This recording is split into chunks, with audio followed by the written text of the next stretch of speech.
Welcome to the Essex Board of Selectmen meeting for September 22nd, 2025. I'm going to call to order the meeting. Reminder, this meeting is being broadcasted and recorded. Our first appointment's not till 7:15, so I'm going to have Brendan Zubricki, the town administrator, start with his report. Thank you. First item on my report has to do with the status of the Essex River dredging project. On September 9th, we had a follow-up meeting with the Army Corps of Engineers, some town personnel, as well as representatives of our various federal and state legislative delegations. Senator Tarr was there in person, and we discussed really what possibilities there will be to have a second shot at dredging the Essex River.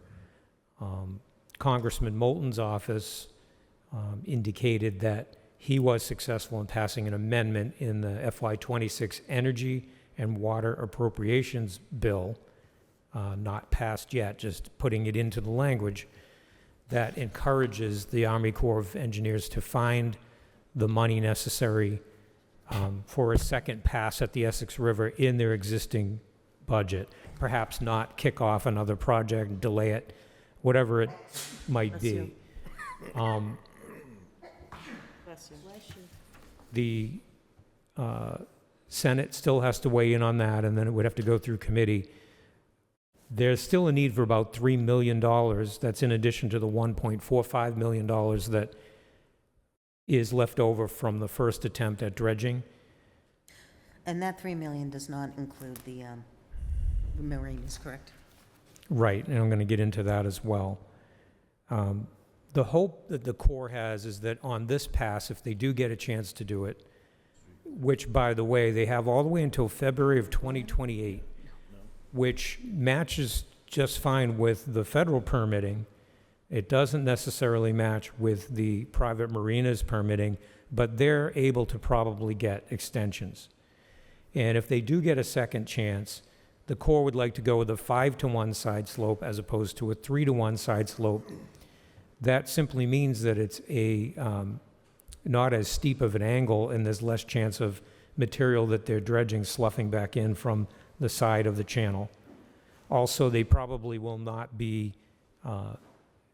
looking to dredge the area out by the mouth of the river as aggressively as they tried the first time. One, because it's just so difficult, it can change daily. And two, they've noticed that at least a large part of that, the current keeps a pretty good channel open. You don't know where it's going to be day to day, and there is certainly an area that gets very shallow at the mouth, but they found from the first project that if they chase that, they might not get the bulk of the other things done. With respect to the private marinas, and they've all been updated on this as well, there is a chance still that they would be able to get the federal contractor to also do their areas if there's enough time left over before the permitting window closes. And so at least they're being given the message that there's a chance still, as opposed to them having to make a decision now to go ahead perhaps on their own. They should at least let it play out. So that's what we've learned from that follow-up. Are there questions on that? So I did want to ask Peter, so Peter, you're on the water more than us two. What are your feelings are about this next summer? Is it, I mean, I know it depends on, hey, we could have a big storm and take all the sand away, but. You mean as far as not having it dredged? It's boatability. Yeah, I mean, it is what it is this year. I think that Harbor Master will probably just have to put out a few more buoys to allow people to find the channel a little better, that's all. Can I ask a couple of questions? Do we have sort of a historic screenshots over time about where the focus areas should be? Is it pretty consistent where the buildup is, or the problematic areas? In areas where it's more organic, the sediment is more organic, it's more predictable. In areas where it's sandy, it's not predictable at all. Right. And it depends. One storm could come in and the whole thing changes literally overnight. Right. Okay. I mean, originally they were going to dredge the federal channel straight and not go through Canomo, because that's where they were thinking it last wind, Yeah, you know, going over to Castle Nut Creek, and, you know, that's completely, I mean, that's, you know, exposed at anything after about an hour of tide removal. oh, So, really? yeah. And then, just to follow up on the businesses, you know, are we advocating for them in terms of if they need an extension at some point, are Well, we we definitely would. champions for that? Great. Yes, definitely. The next item is about the Grove Cottage and the Grove Garage. The selectmen were talking about possibly getting some money for an assessment at the fall town meeting, which we'll talk in more detail about the warrant later, but I did approach Copeland Building Envelope Consulting. That was the group that took a look at the fire and police station after we found that there were some construction defects there. I've learned that they'll do a full assessment of the cottage and garage for $13,500.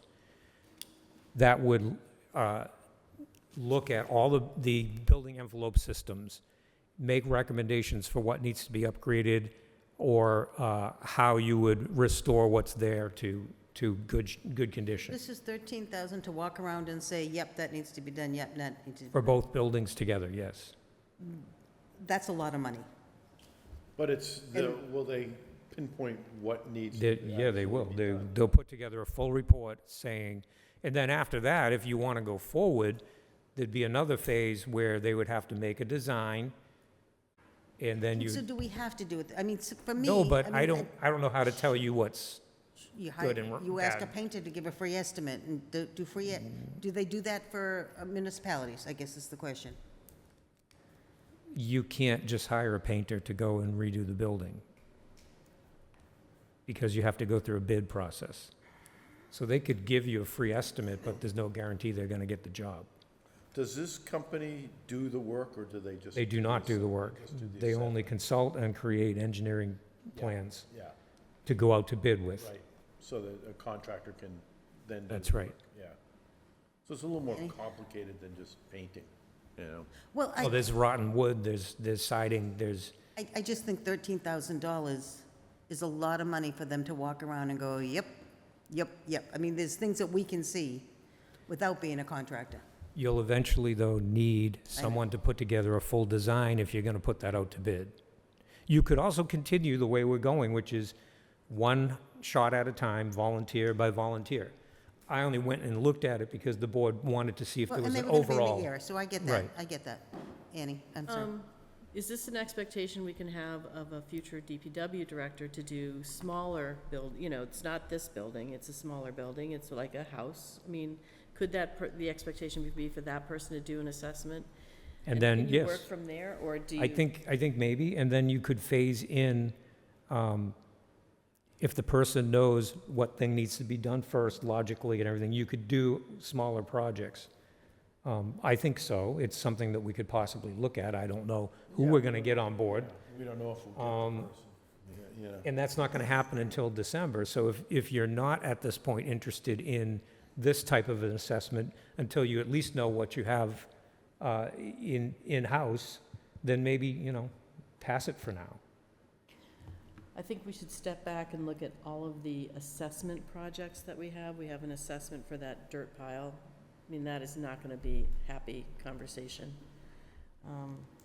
Let's look at look at the warrant and see how many balls do we wanna have in the air. No, on this. exactly. And for me, it was just a matter of, so we're looking at this as possibly a revenue generating, so events can happen there. But if it looks the way it looks, I don't know how revenue generating it would be.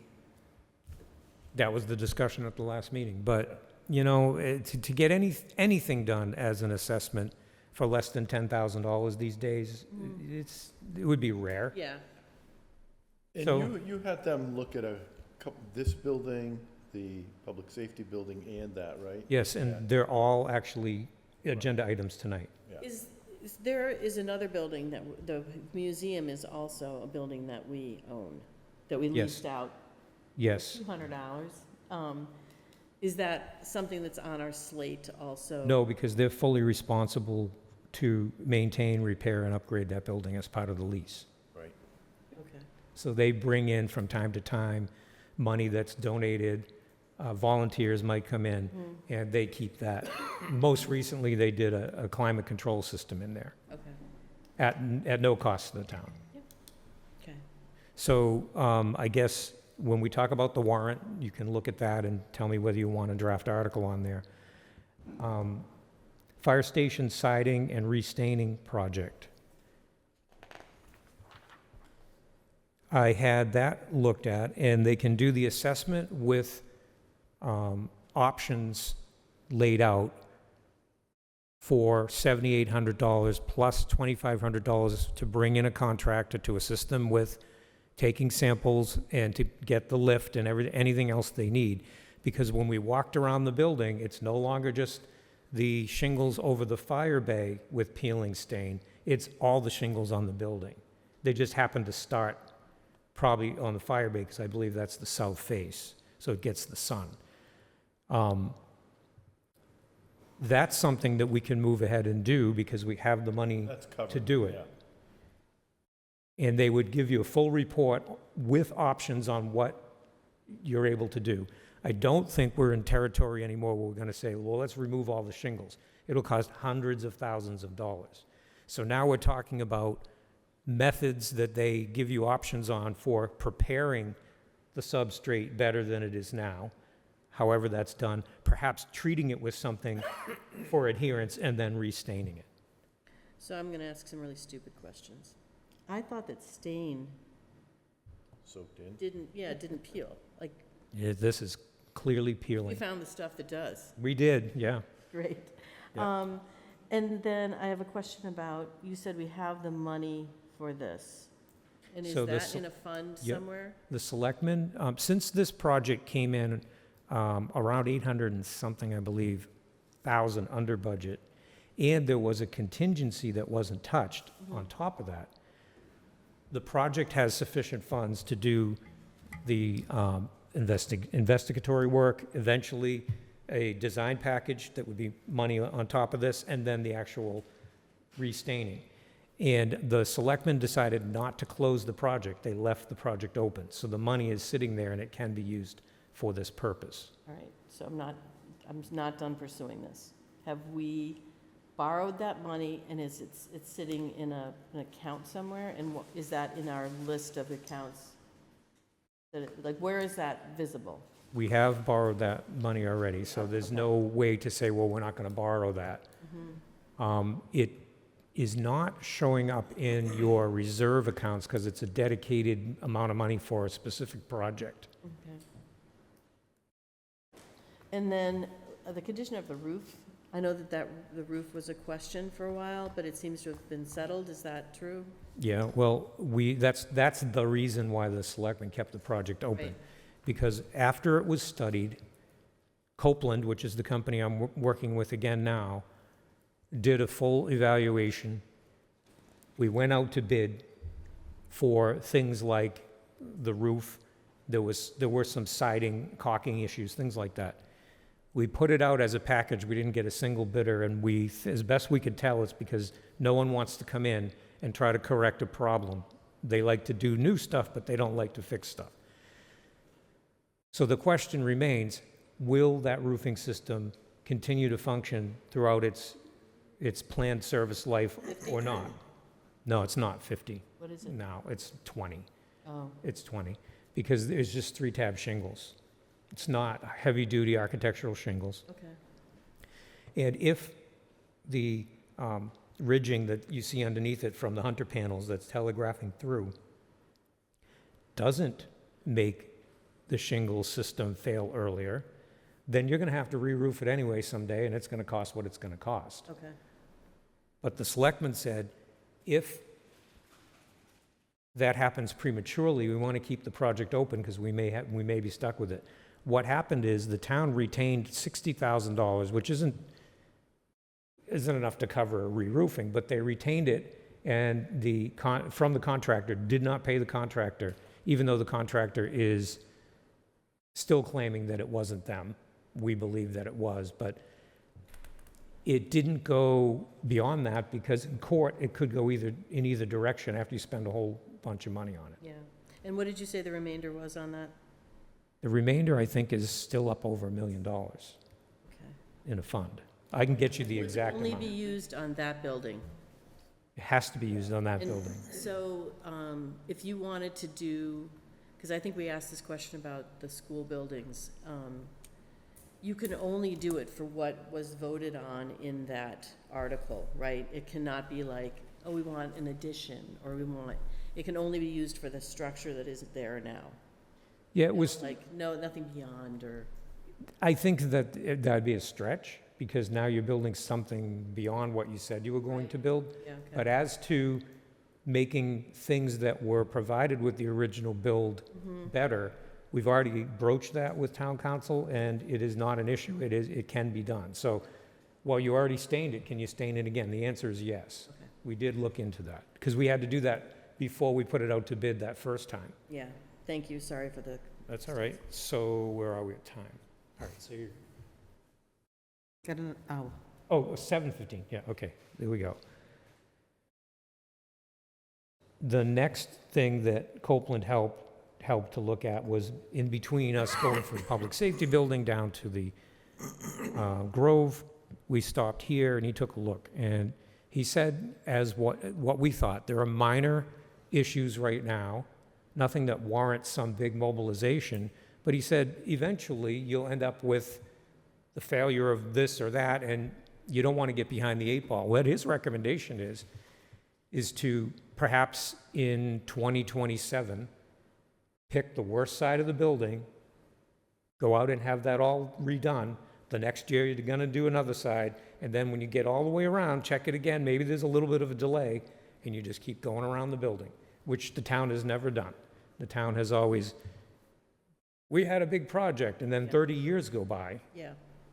That's his recommendation. I think it's a or good we have the recommendation. problem, the shingles have fallen off the roof for the third time, let's repair that again. Or you have to sink 13,000 into an assessment of the bill, you know what I mean, is that right? So if you're saying that you have this maintenance schedule, you stick with it. 10 years is, You will yeah. not have this big hit of a. Right, because now you can just bring in there'll be an easy way to put together a scope, right? Yeah, It's all the trim, it's all the flashing if there's any problems, and it's all the siding. Did he have an estimate on the, one of the sides or the whole thing? or- No, he didn't get into that. Yeah. But the recommendation is, he really does feel that it's in good shape now, and looking at it, and all they do is building envelopes. Right. And that when you approach that 10 years, which will be 2027, you should really start and get ahead of it. You know, it might go 12, 13 years, but you don't want to do that, he said. You want to start before it becomes, because if you do that, there's still 3 years after that where that's going to take to get all the way around it. okay. So I'm going to keep that on a calendar and a plan. Do you need to budget anything, not for this spring? You're not thinking? No, it would be in calendar year 27, which is probably fiscal 28. Okay, And Thank we're planning now for fiscal 27. okay, thanks. How did we leave the Grove Cottage? I can have them go forward if we get the money. They're ready to. How did you leave it? You mean tonight, on tonight's meeting? Tonight, yeah.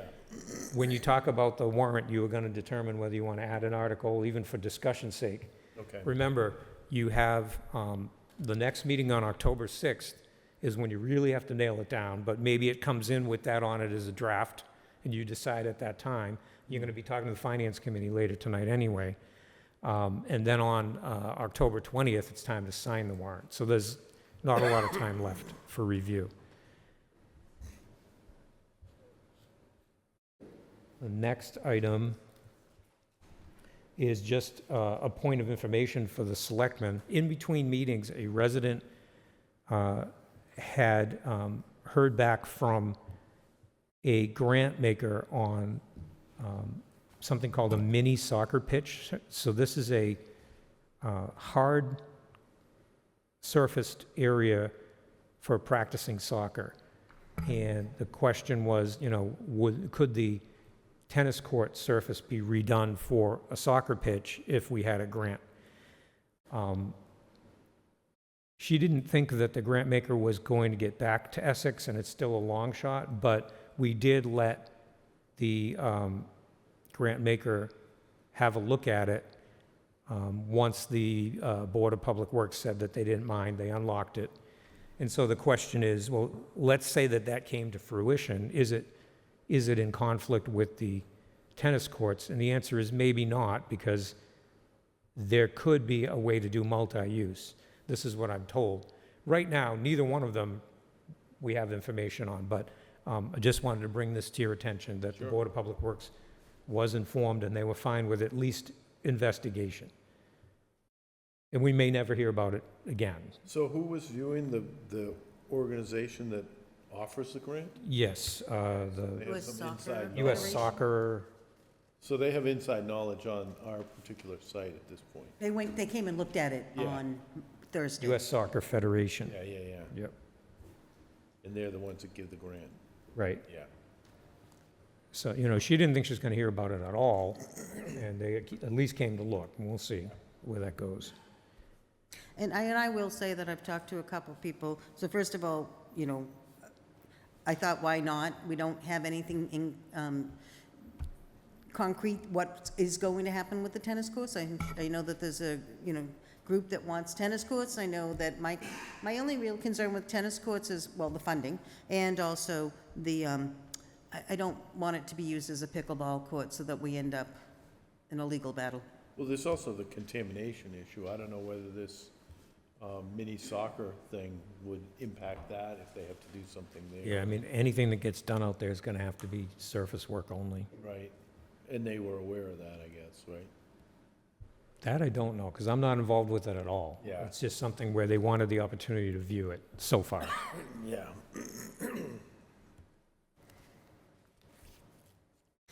Let's see. So, and there's no vote on that, It's just just information. information, because it is a whole new topic for something that you're currently working through a tennis design on. Fall town meeting warrant, I wonder if you want to go through that with the finance committee, so you don't have to go through it twice. That makes perfect sense. Yep. The dumpster and public I access, did want to ask you Yep. one thing, Mhm. because you have considered increasing the mooring fees, and then you have considered increasing the mooring fees listed in the town bylaws. So was that considered two different articles or the same? let me pull that out.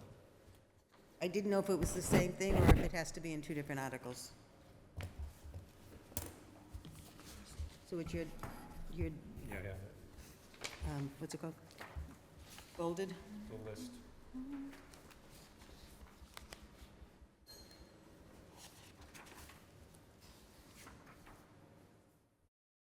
Consider an article to fund and implement no, sorry. It's Article 17? I only saw Consider one. increasing mooring fees and consider increasing mooring fees listed in the town bylaws. So I didn't know if that had to Yeah, be. that's just duplicative. There also is this concept, which you're not approaching right now, of a harbor plan and a harbor use fee.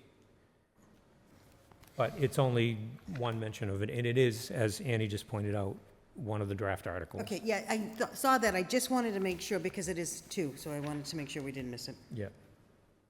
Cross one of those out. Okay, so we'll hold off on that. Dumpster. So we have now come to an agreement on what the owner of the Shipyard Tavern will do with respect to allowing the town to utilize the dumpster if the town allows the dumpster to be on town property via this license. And also, the tavern will agree to continue to maintain the public access area that is just beyond their deck, which, when it was originally put in, spilled over onto town property anyway. So they're on board with it. I did send this out to the board in advance. My recommendation is to countersign this license, and then that will be behind us. So I didn't see that anywhere. Do I make a motion to sign it? You have it in your hand? Yeah, I had sent it out Okay, via so email. make a motion to countersign the license agreement. Today, the 22nd of September, 2025, by and between the town of Essex, acting by, through the Board of Selectmen, the Catch Grill, Inc., DBA Shipyard Tavern, regarding the dumpster and the premises in nearby. So moved. Seconding. Oh, sorry, second, yeah. All those in favor? Aye. Aye.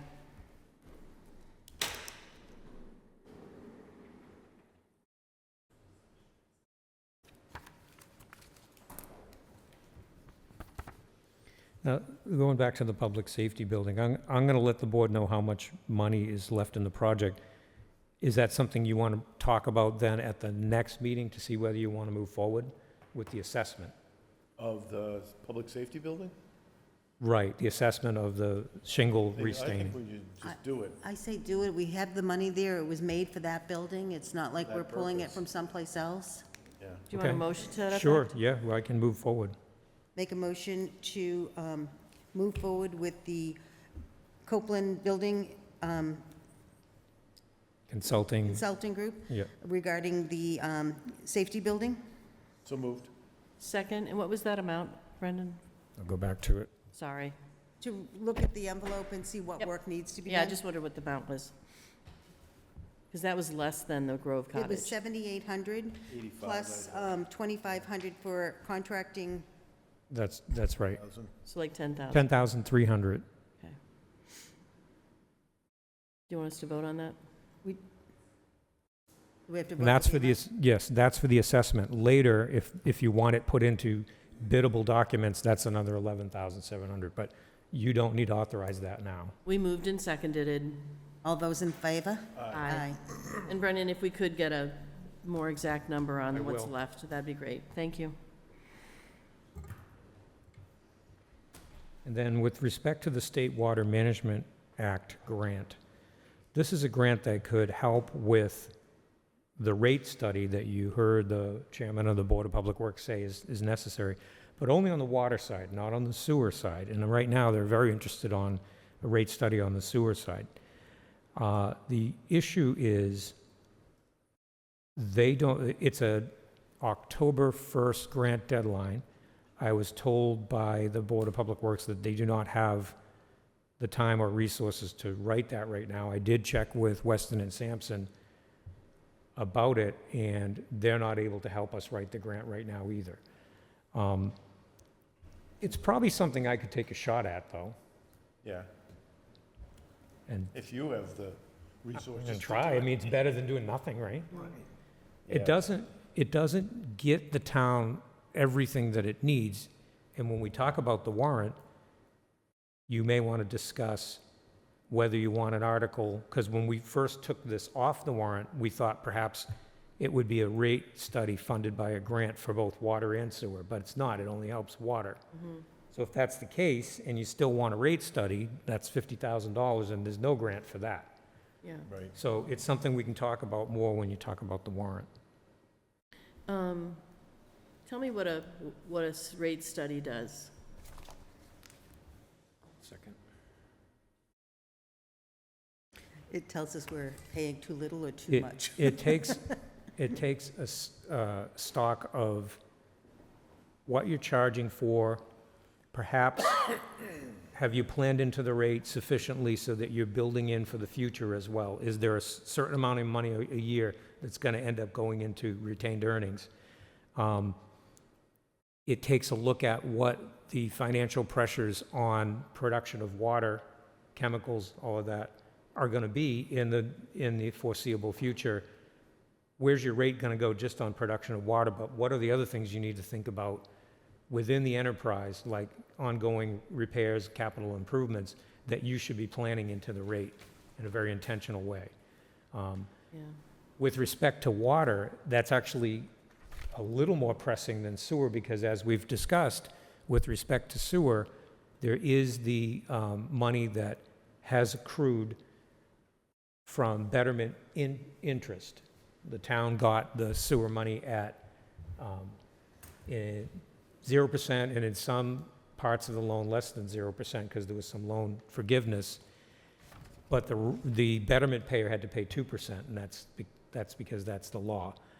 So the difference obviously accrues, and there'll be a couple $1 million when we're done paying off our debt. There's going to be a question as to whether some of that should be used to help pay down the Gloucester secondary treatment project. But there's money there, is my point. With respect to the water enterprise fund, there's nothing being built into that because there's no similar accrual of interest funds. So it's interesting. I mean, the concept was put on the table. There's a chance for a grant here. I'll see what I can do. I'm no expert in it. I'll have to beg, borrow, and steal from people who understand it.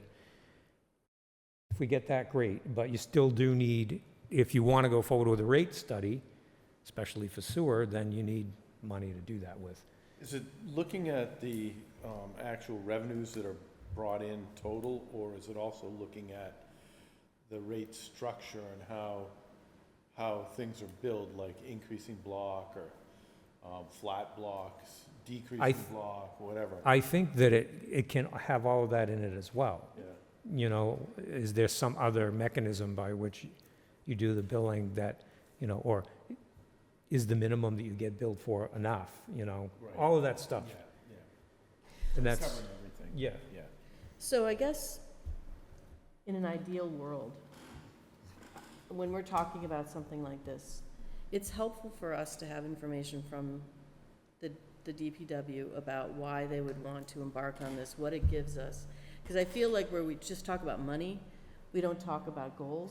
Like, what are you trying to achieve here? What is the benefit of this thing to the town? Right, and that wasn't fleshed out a lot. I think, Yeah. you know, when And I Nick think that came you here. had come across it accidentally and said, hey, we should probably go, oh, no. Because I somebody heard that wrote they wanted one. No, but he mentioned that to me in the spring. I mean, that he wants to do this, but it's But he just, didn't give you a lot of detail on it. it's really helpful to have just, you know, an executive summary or something that says, this is why we're approaching this. Yep. Because when we come here, people are listening on the phone and thinking, why are you doing this thing? I just think it's helpful to have more concrete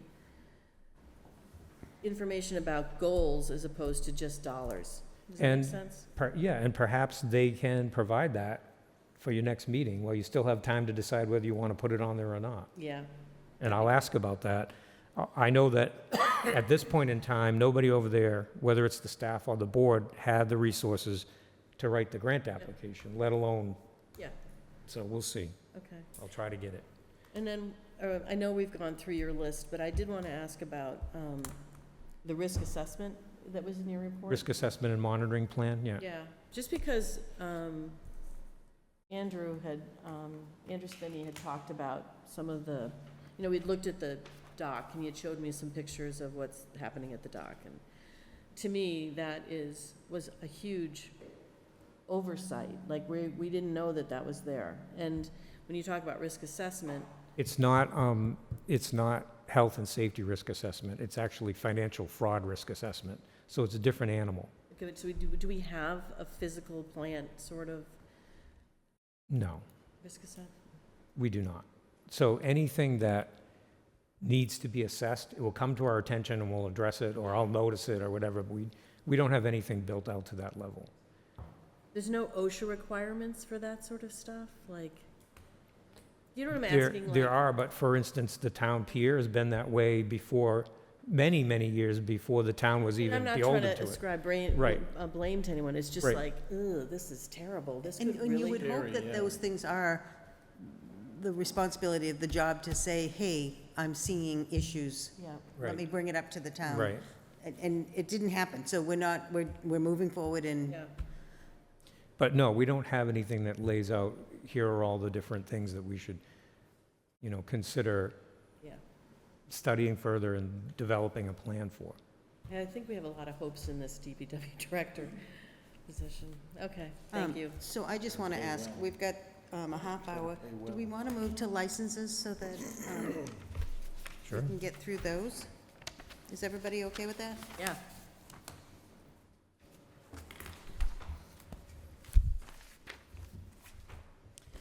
Okay. If you want to get up and talk, you can, but...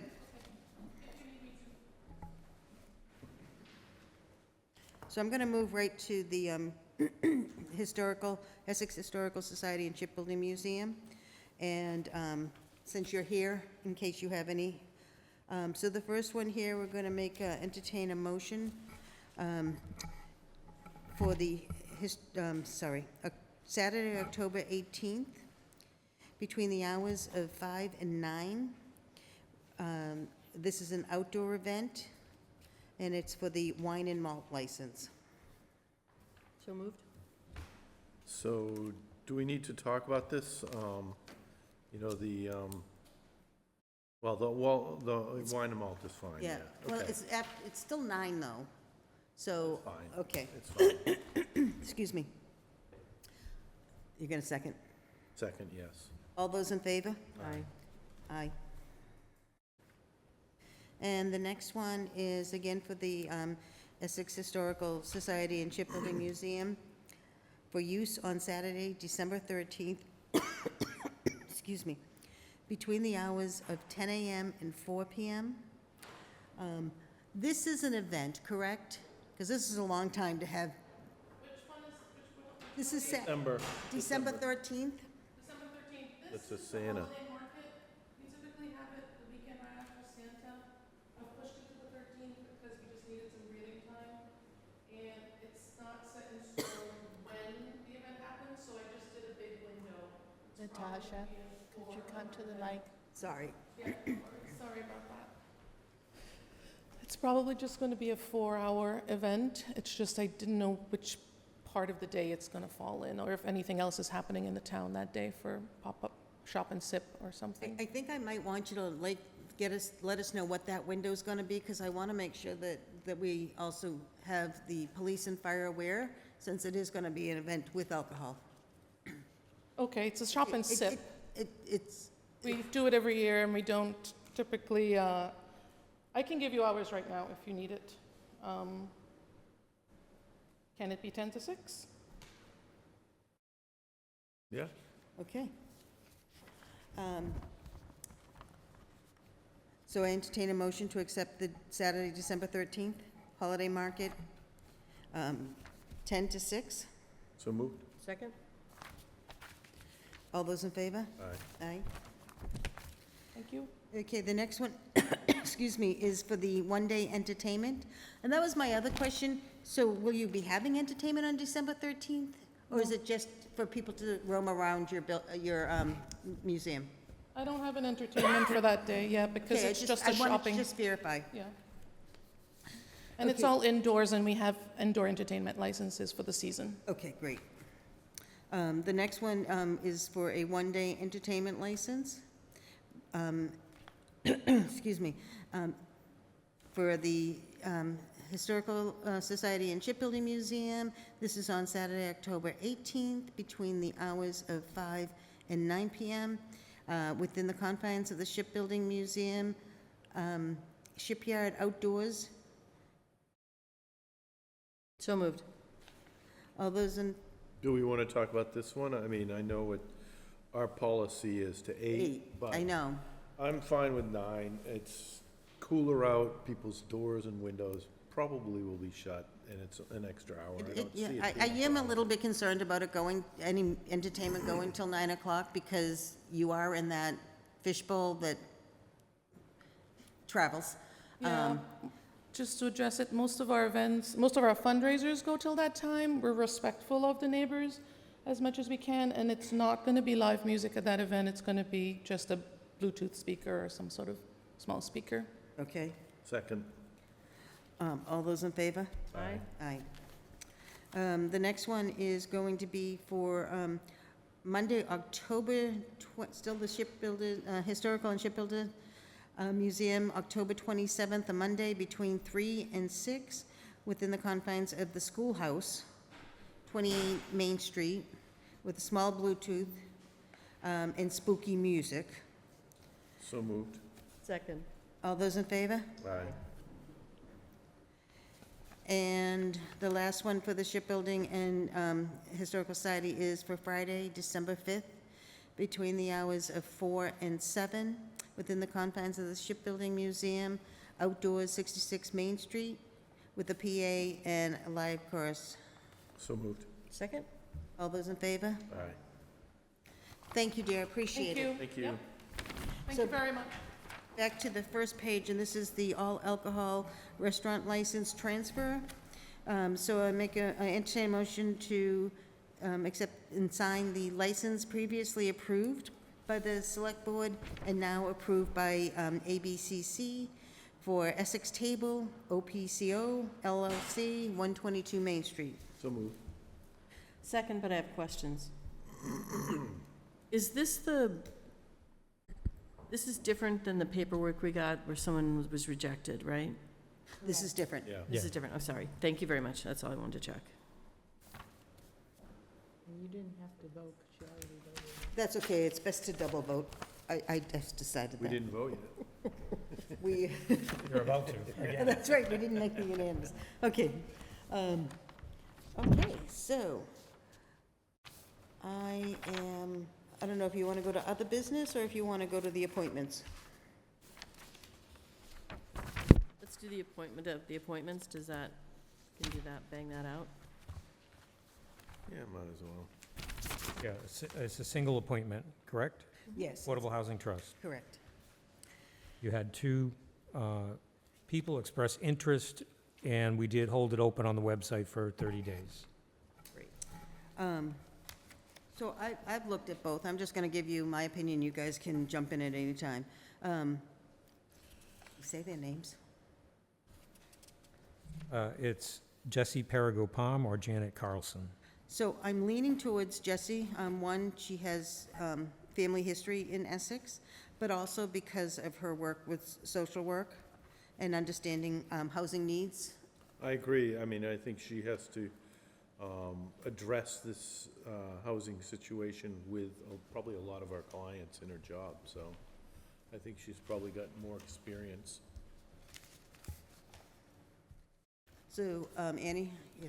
Sure, I appreciate the fact that we had the luxury of two candidates, appreciate the fact that Jana put her name in, but I did encourage Jessie to apply because she is the town social worker, but also she's a renter. And I think if you look at the profile of that committee, it is older than 50, all homeowners. She's a renter, so there is some perspective that I think she brings that other folks on the committee would be a benefit for them to hear. So I will make a motion. So moved. Second? All those in favor? Aye. I did want to If ask, you want to be more specific about, make a motion to appoint Jesse Perigo-Palm. Sorry. Make a motion to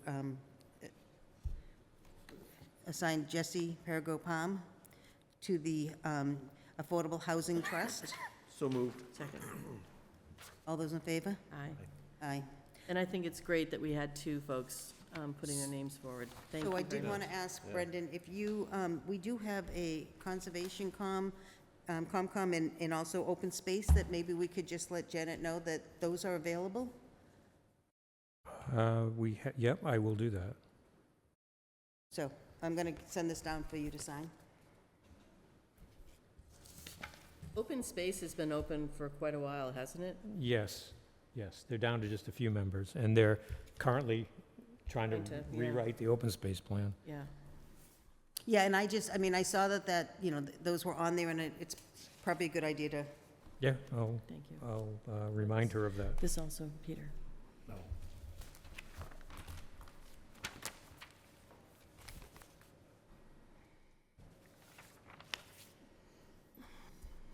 okay. So how about we go to the other business?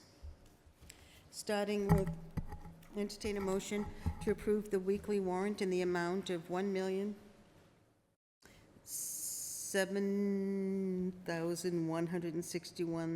$1,007,161,014. So moved. Second. All those in favor? Aye. Aye. Aye.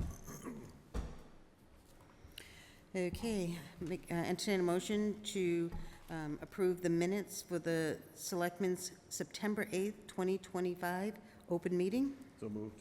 Second? All those in favor? Aye. Aye. And I'm going to make a motion to sign a revised authority to the file document naming Alvin Guerrero, do I make this motion? as the signature authority for the state revolving loan documents permitting to the water filtration plant renovation project. Second? And the reason for this is that originally Ruth Perrine was assigned to this, and now the project's being closed out, and they're having the town sign the closure documents, but of course, a new chair is in place. And so this vote will simply just be attested to by the clerk of the board, Selectman Fippen, and we'll turn it into the SRF folks so that everything will be in order for the chairman to sign as the project does close out. So it was Did I made, sign it? no, it will be attested to by the clerk. Did we vote on it yet? No, it was seconded. So I Seconded. wanted to give you All the- those in favor? Aye. Aye. It's basically just changing the signatory authority. Yeah. The next item on the agenda is to consider the approval of a contract with DOCWA to transition the Harbor Master Records Management System from LinksLog. I don't see our harbor masters here. So do I just make a motion to do this? I can give you background on Okay, it. you can, great. LinksLog is something that we've been using for a while, but most communities are using DOCWA, and there are a number of advantages to how that platform works. The new deputy harbor master, Andrew Spinney, made a recommendation to the harbor master that it be investigated. They got a quote, and the cost would be just over $3,300 for the rest of the fiscal year. The renewal next fiscal year, starting July 1, would be $4,500.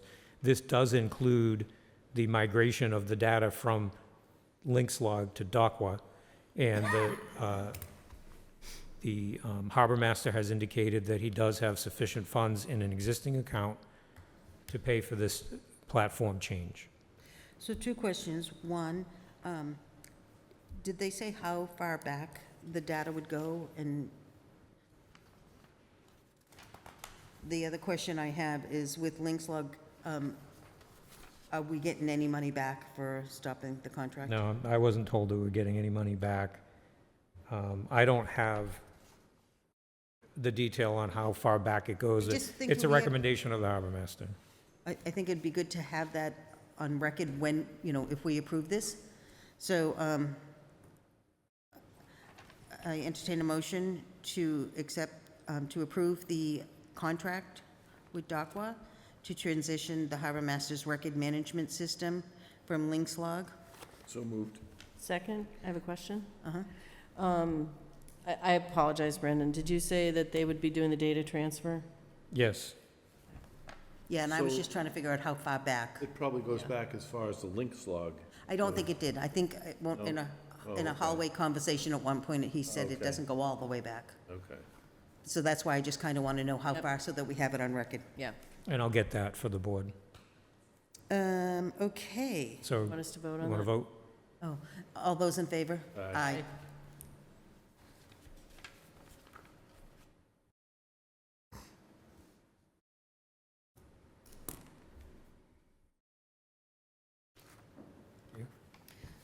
It's hard being a person who lives alone and doesn't have to wait for somebody else to finish. Okay, so, let's see, what time is it? Okay, so we still have time. The next thing is to consider the candidates for Volunteer of the Year. We didn't get any, correct? Correct. So it You would be got- Employee of the Year? Yep, there were 3 nominations for Employee of the Year, and of those 3, one of the people got 2 separate nominations from 2 other individuals. I really liked all of them. I was leaning towards number 2 to begin with, which is the one that got the 2 votes. Correct? And I'd like to hear what the other board members. I was leaning towards, I guess it's 3. Should I say why? Can you use their, are we not allowed to use their names? No. No. Well, it's to preserve the Because surprise. I only have this, so if you can just show me on Oh, here. yeah. numbers, Peter? Yes, Okay, sorry. that's 2. Wait, hold on. Okay, This is, no, that's 1. And if you want to table it and we can vote next time, we could do that. It's just, they're no, in. I want to make sure that I know what you're talking about. Mm-hmm, And this is 3. Correct. yeah. We really We're in the middle can't, of speaking. we to really it. can't table it because it takes a long time for me to get the awards made up. I need to know, among other things that we gotta produce. I think if I can speak to my reasoning, simply based on the longevity of the person and the dedication, I mean, it's a long time that that person has been serving, doing the same sort of thing to assist the residents of Essex, and I think it's commendable. I don't disagree. Yeah, that's where I was going. Okay, so, I mean, Does that mean honestly, it'd be we- great to be able to give it to all of them, Of course. but, exactly. I was thinking that too. We have done 2 in the past, but we've never done Grace. So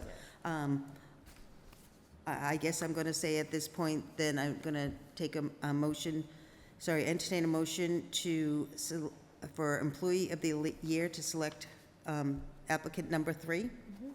So moved? second? It's not an applicant, what? Nominee. Nominee, thank you. And you wanted us to And- say aye? All those in favor? Aye. Aye. And you know what I'll be doing in addition to that, as we do every year, the fire department gets recognized as soon as someone hits 20 years, they get recognized every 5 years. There are town employees also that have been long-serving that will be recognized, and there are 2 retirements coming up this fall, so I'll be recognizing all of that in the awards that get put together. Okay. Next item. It's okay. Next item on the agenda is to discuss a request from the Manchester Essex Regional School District Superintendent inquiring about any additional parcels that should be considered for possible new elementary school site. So this was a request that came into the Selectmen, and then I was asked to look at it. I contacted Annie, who is on the school building committee, to ask more about it.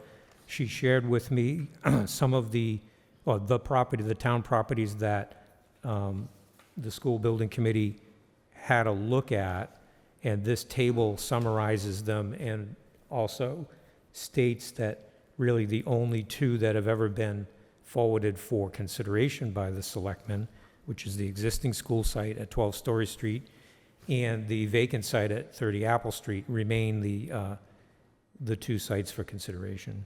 I just have a quick question.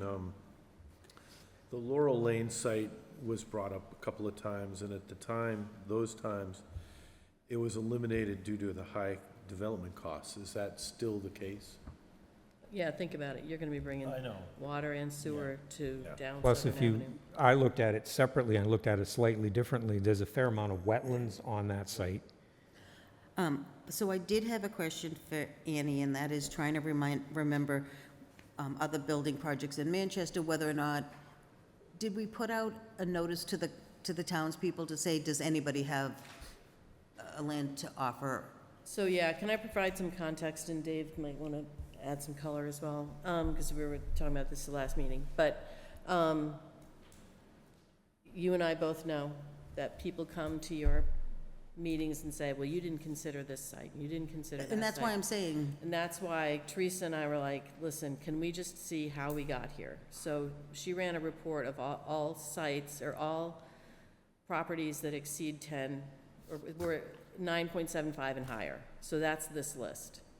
And so we went through it, and when you look at it, it is very reasonable to see why you end up with these 2 sites.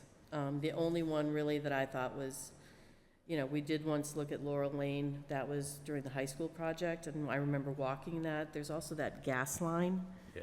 Yep. that we had to walk by, but We just wanted to make sure that if anyone comes to the building committee at some point and says, you didn't consider any other sites, we can say, actually, yes, we did. We ran it through the town recommended these two as available. And Dave, do you want to say anything? You were at that meeting. That was kind of just the, Yeah, no, that was the basis behind it. Anything else was non-feasible.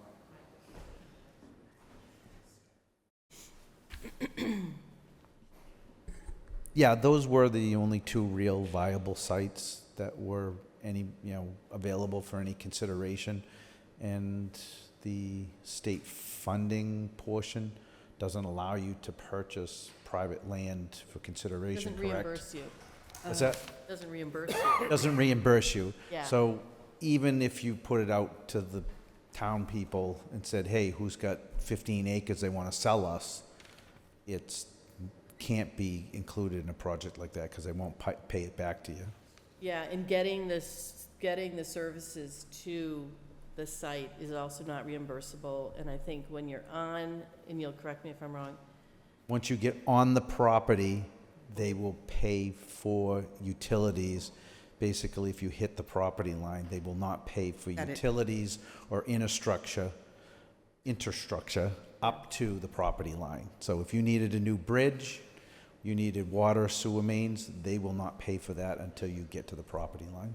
yeah, and I think there's a cap also on And site. nobody gave us the cap, but there is a limit to what even on site they are willing to reimburse you for. Yeah, so, thank you for just this housekeeping bit, because I think it'll make me feel better when people question that Yeah. publicly. Yeah, and I didn't know, Annie, if maybe you could get that as a note down below of why, reaching out to see if anybody had land is not an option.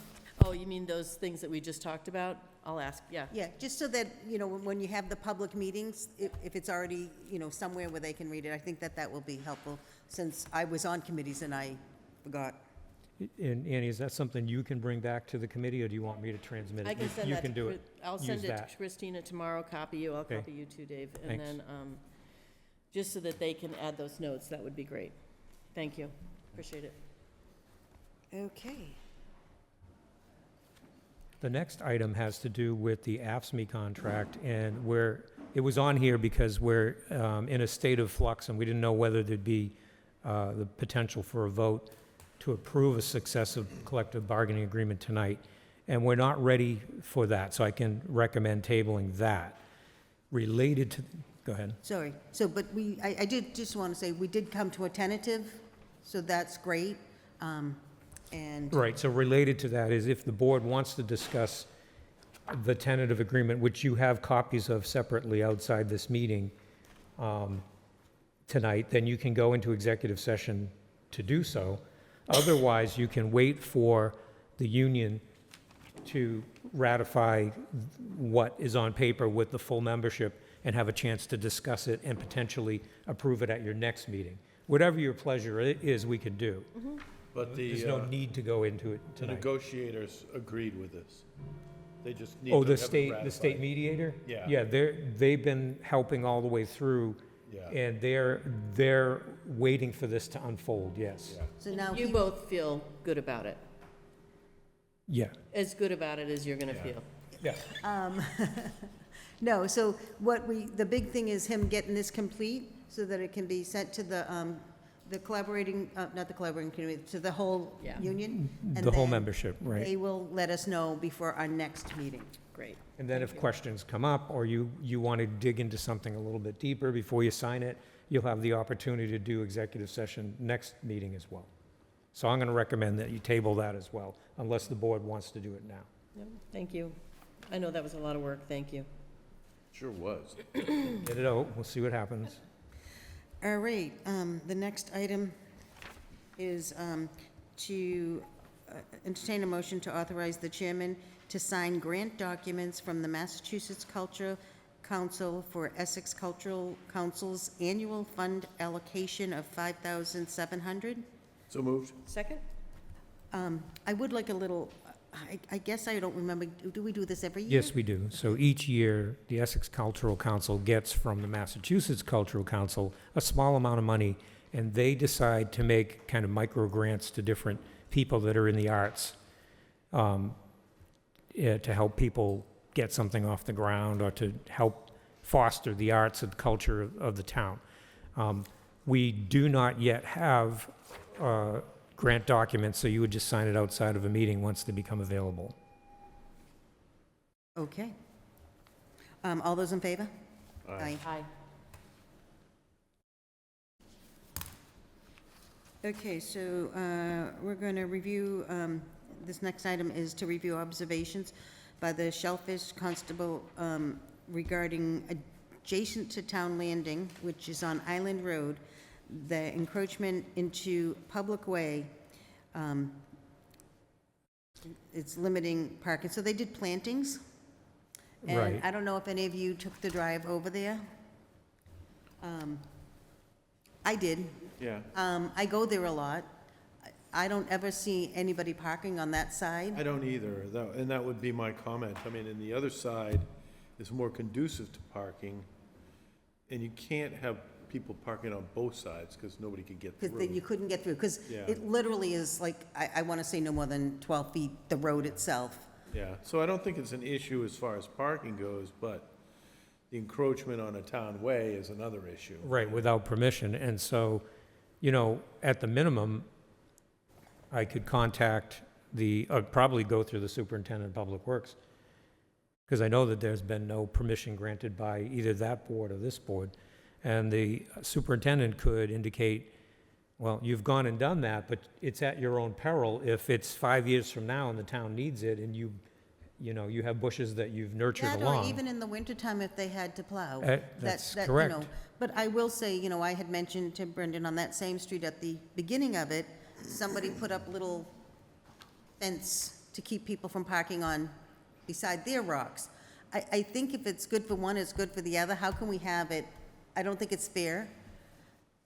It's just an issue that's been raised, and so, I could contact that other individual too and say, it looks like you're improving an area, but it's not your area to improve, so realize that And it's at your I'm peril. more concerned about, because I've been there in the wintertime, it's there in the winter, and again, it's more about plowing.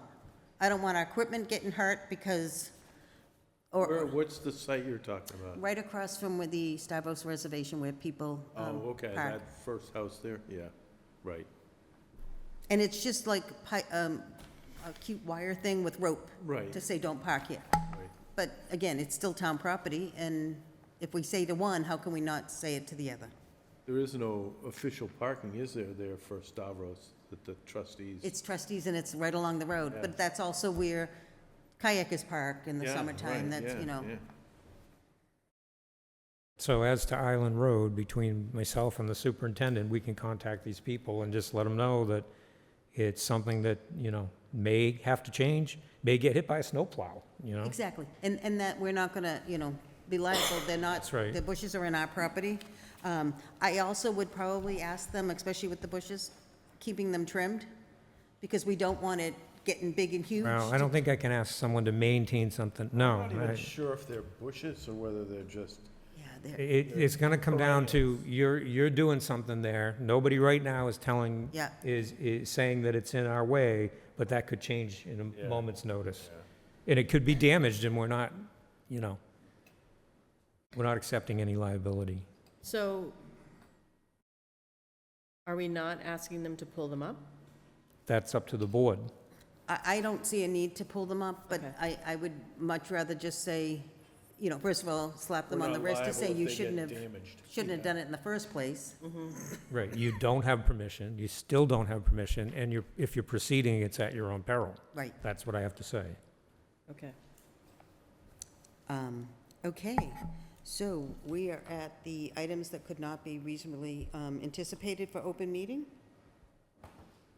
Nothing? I have nothing. There was the Personnel Board matter. Oh, yeah. Below. I have a quick question for you, Brendan. Hmm. Maybe that fits under not anticipated, the sculpture? What happened with that decision, or is that still Well, pending? I was asked to reach out and get more information, and the information has not come back yet. Okay, all I will say that, thank you, can I respond to that? Sure. Because I went looking on his website, and it was a cool little story, and it showed the picture of it and what it looks like. So I laughed and made a suggestion to one of the firefighters, wouldn't that be cool to have like a dragon at the fire station, so that Oh, that is a cool idea. dragon, you know, It also fits with the architecture of this building. it's the And it- dragon thing. I think it kind of like, I feel like that would make us look scary, but they're already fire strict. And it could be a sentry out at Canomo Point. You know, there's a lot of places it could go. So do you think we could do the personnel piece within 10 Yeah, minutes? because it's just an update. The Board of Public Works, as you know, was in agreement with the revised position description, and at your last meeting, in your capacity as Personnel Board, you approved the revised position description for the superintendent. So now it's time to move forward and start fielding candidates. We do have a written notice of retirement from the existing superintendent, and there's precious little time, really. And so I have reached out to ask them what they plan to do. I've made some recommendations, like forming a preliminary screening committee. Where's it going to be posted? I've made some recommendations for several trade organizations where people will be monitoring openings for this type of job, and then to set a timeline. I was told that since they're meeting tonight at the same time as your meeting, I expect to have more information in the morning, and that this thing needs to really get going right away because there isn't a lot of time left. I don't know if you had anything else to provide, anything you want to see handled. The DPW director changed not all that long ago. Is there anybody on the board that was on there then? Well, at that time, though, they just did a promotion from within, so there So they wasn't, didn't even do any, they decided they were going to promote Search, from yeah, within okay. very quickly. So one of the things I did, I reached out to Nina, as Nina McKinney is a talent acquisition person, an HR person, and asked, she is their liaison for the DPW, and I asked if she would be willing to be a resource. So Brendan was gonna talk to the DPW to see if they'd be willing to do something like that, similar to what we did with the chief, the police chief, of having somebody who can help craft some questions that each, so that type of thing. I don't know, we'll wait to see what he hears. Right. Does one of the board members want to participate on a screening committee if they decide to put one together? I'd be fine doing it, and I don't know. Can I ask some questions? Sure. So we approved the job description, and that becomes part of, I'm just wondering about the kind of red tapey things. So, So that was your role because you're the personnel board. yep, But as far as actually hiring this person, yeah, it's completely up to the Board of Public Works. And if they said, we got it, we're putting it out in the newspaper and that's it, well, then they could go and do that. yeah. I'm just asking, like, is there a town meeting? I'm talking about the personnel board sort of changes that have to happen. Like, what happens where in terms of, So you need three things in order to make changes to a job. One is change the job, the position description, that's Yep. done.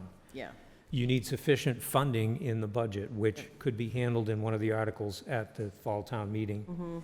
And you also need, in this case, since it's not a union job, a change in the wage and salary scale, and that recommendation would be made by the personnel board. So two of the three things are in the hands of the selectmen. so, have they said, oh, sorry. no, the wage and salary scale, do we have to do in springtime meeting? It would be in the fall. Okay, so Because you you have that. can't pay that person that money, Yeah. even if there's money in place, unless it says that the range goes up to that level. So those are two separate articles. Yeah, there's an article to change the wage and salary scale and an article about funding, yes. Great. And then, are there any, just one, sorry, Peter. Are there any folks that we know that we would invite to, that's the other thing that is always helpful. People in the area Yeah, that we that might, you think yeah, are I good. can think of some people, yes. And so you can definitely directly drop that vacancy notice in their lap. What they do with it is up to them, but yes. Yep. And that's also going to be done. Does the commission want a screening committee? We don't know. They're gonna find, I gave them suggestions about many different things, but which ones they pick up on are up to them. So you Tonight. won't know anything Until tomorrow. Yeah. Yeah. Okay. Okay. So is the board fine if we have a committee that Alva will serve? Yes, if there is one. Okay, thank you. We also wash windows and hang curtains. I'm joking. All right, so now we are, I think we'll have our appointments before I go into reminders. Remind me to go back. All right, so the first one here, we have a 7:15, 7:10. Robbie, you all set? And is he with you? We have a sign up, if you could just sign up so that we make sure we get your name spelling properly. So we're not doing executive session, right? No, I think we Yeah, didn't need to because we. Tabled it, Yeah.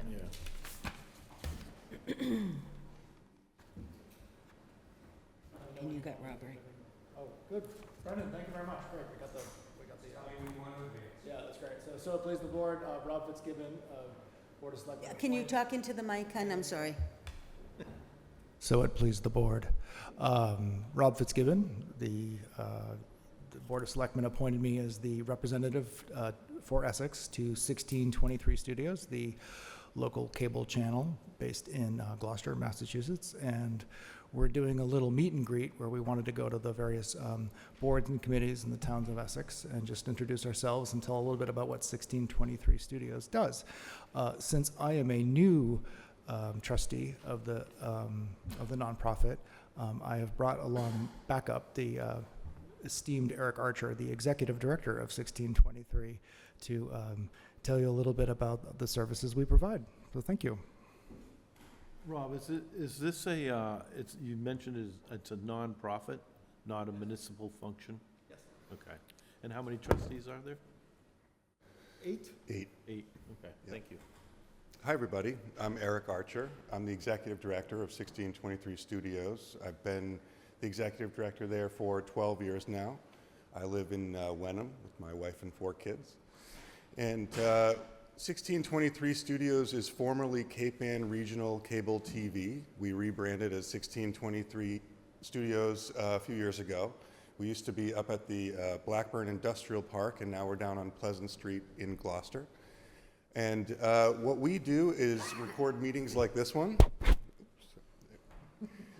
Almost 300 around Cape Ann over the course of the year.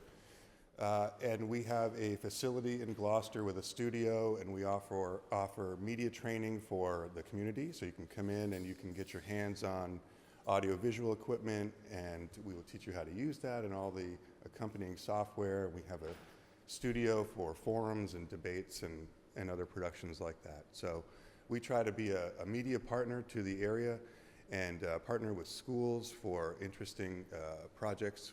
We're starting a project with Manchester Essex shortly. And we also hold workshops, a number of different workshops on production and media and artificial intelligence at least once a month, if not twice. So we have a number of different services we provide, and including original content. We have several original shows that we produce that are local to Cape Ann. So that's kind of in a nutshell what we do. We want to push through the deck. I also have some brochures here that I can hand out. So we have sort of 3 legs of the stool. The public, education, and government we're referred to as a PEG station. And so the public side is this type of thing, meetings. Well, this is the government side, I should say. The public side is when public can come into our studio and get training and make their own programs and share their voices with Cape Ann. So we have 3 local broadcast stations that distribute this content, 6, 8, and 9. Education, as I mentioned, we partner with the schools, and we also do the graduations and all the school committee meetings and that sort of thing, and the government meetings, like I said, as well as election coverage in Gloucester and things like that. So that's this page here. A little bit more about what we offer. I breezed through it earlier. Our membership is free. It's available to all residents, so you can come in and you can have access to these workshops and events and the equipment and training, and you can also create your own show. We have community members making podcasts and TV shows about all number of topics, from boating to gardening to you name it. And as I said, we have these 3 original series that we produce in-house. We have local producers. Heather Atwood produces an art show called The Color of Light, which profiles local artists. We have a Beneath the Surface show that highlights local people doing great things. And Timeline Cape Ann is a historical documentary style show. So these are all episodic series that come out about once a month, and they're all about different parts of Cape Ann.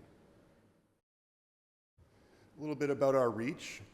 We reach about 17,000 cable subscribers. We produce over 12,000 hours of new programming a year, and we have a pretty large social media following as well across about 10 different platforms. So that's pretty much what we do. We produce this institutional programming, and we try to be a forum for the local community, and wherever possible, add in additional supplemental content and programming. And there's Bruce, our buddy. Rob, I don't know if there's anything you'd like to add, but Yeah, I mean, thank you for letting us show you guys this brief presentation about 1623. I think the 2 key things that we wanted to leave you guys with is that we want to be a resource for the Board of Selectmen in any way possible. If you need messages to get out, we want to help you get the message out. We also want to increase engagement in the Essex community about our services, and let people know that we have these really cool facilities and we have these really cool programs. And we just think that I think what's our tagline? Culture, community, Content, Community, Cape Ann. Content, community, Cape Ann, and that's something that we really is very important to us, and we just want to spread the community, I guess. So I do have a question about the training, because I think that's intriguing. Working with the schools, but we also have some, at home, what's it called? They don't go to school, they do homeschooling. Thank you, I couldn't think of it. Which I think would be a great opportunity also. So I'm curious about the training part of it. That sounds interesting to me. It's pretty much on demand, and it covers a wide range of media, depending on what you're interested in. It's a rolling basis, so if you become a member on our website for free, you can sign up at that moment, and we will be in touch with you about scheduling a training on, might be editing or camera operating, lights, mics. It's very interesting. social media. That's really impressive. Thank you. Thank you. Anybody else? Go ahead, I have something as well, but, Oh, go ahead. all right, so one thing we should point out, right now, the board is aware that we're in a phase of the cable franchise contract renewal called ascertainment. Ascertainment is when the community tries to, we're doing it regionally, so the 4 Cape Ann communities try to take stock of what the public has for input concerning the cable franchise operation, except it can't involve discussion of rates or programming. So there's not a lot in that, but there are some things that could be teased out of it. And I wanted to mention that 1623 was our partner last time, 10 years ago, in helping with an outreach survey to the people of Cape Ann, because ascertainment is looking to get input from people, and I think 1623 is still working on that. I think you're looking at what you did last time, updating it, and we'll get that back out. And once that part of it is done, we'll engage with the people at Comcast, because that's what the agreement is with.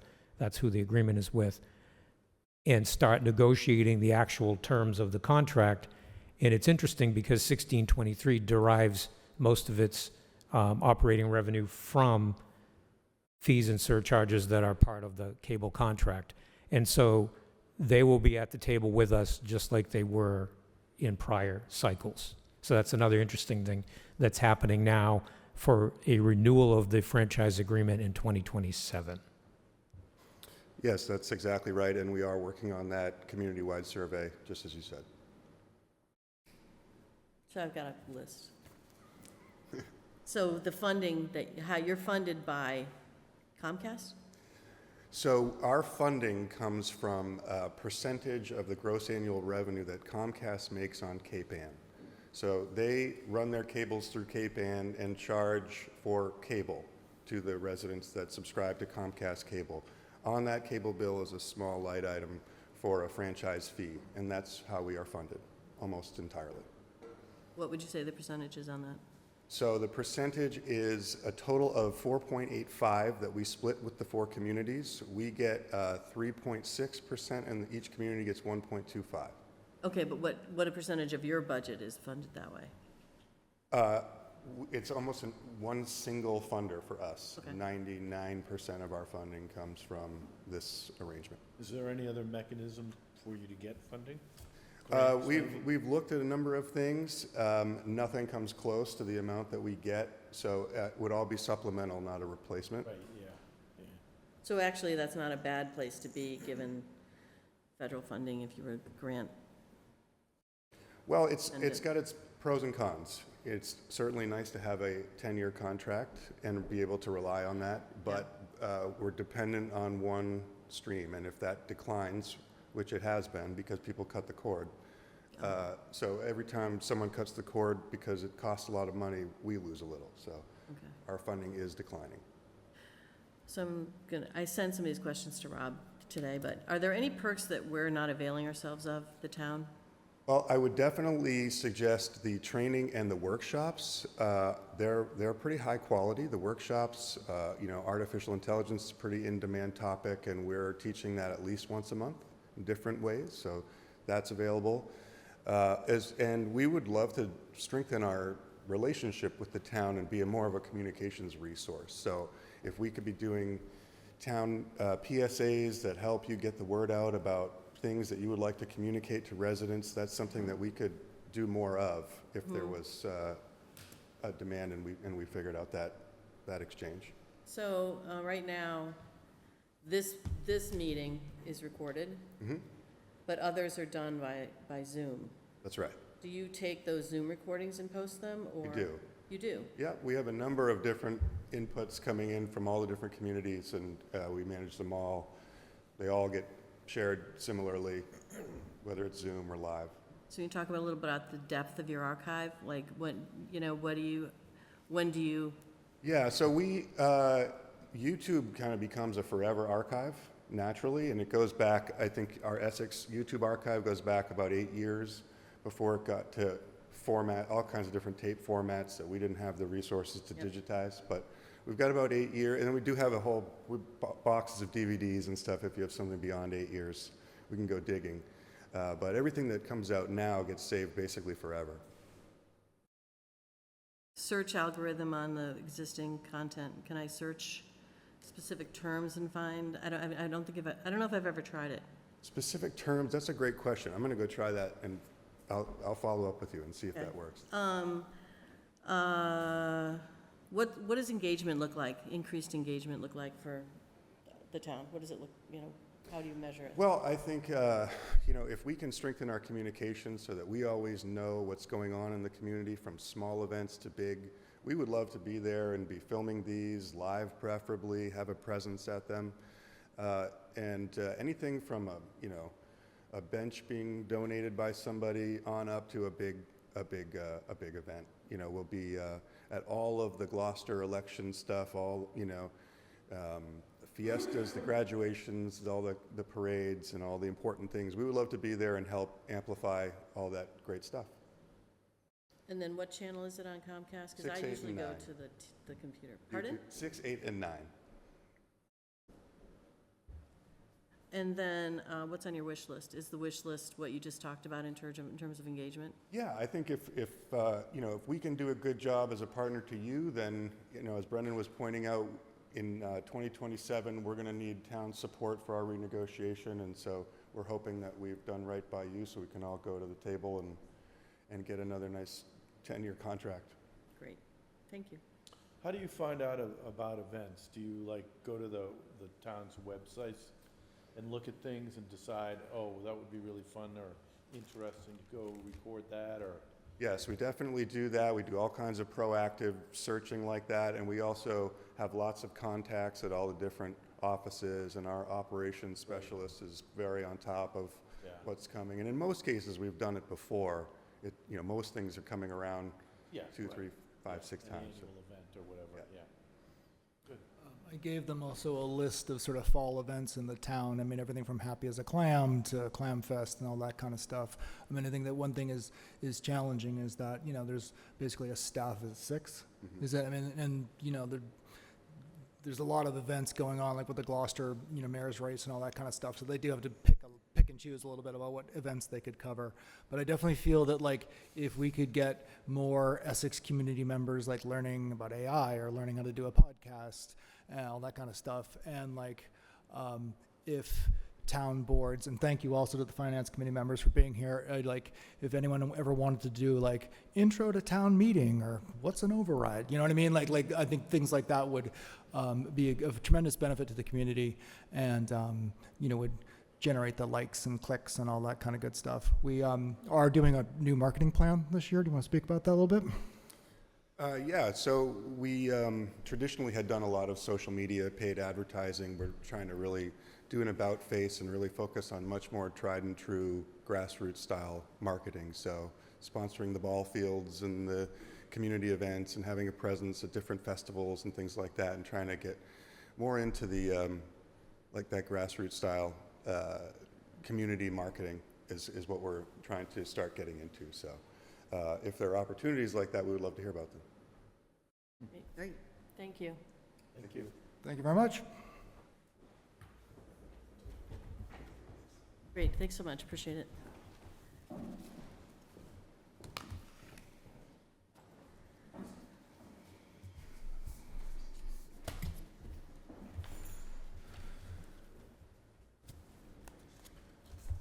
Okay. And Finance Committee. Now, what the Finance Committee would like to do, if possible, is to come up to the table to have more of an interactive discussion. Does that work for the board? That works for Okay, me. so Anybody we'll have a roll problem? out some chairs.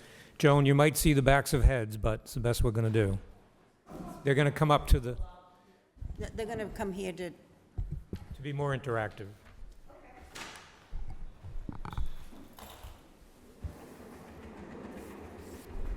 so Jody, I think better here since we have 5 mics here.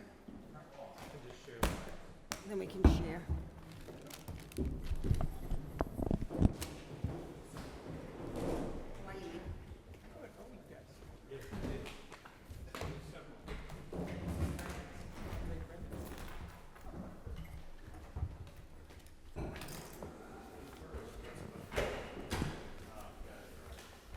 Grab it.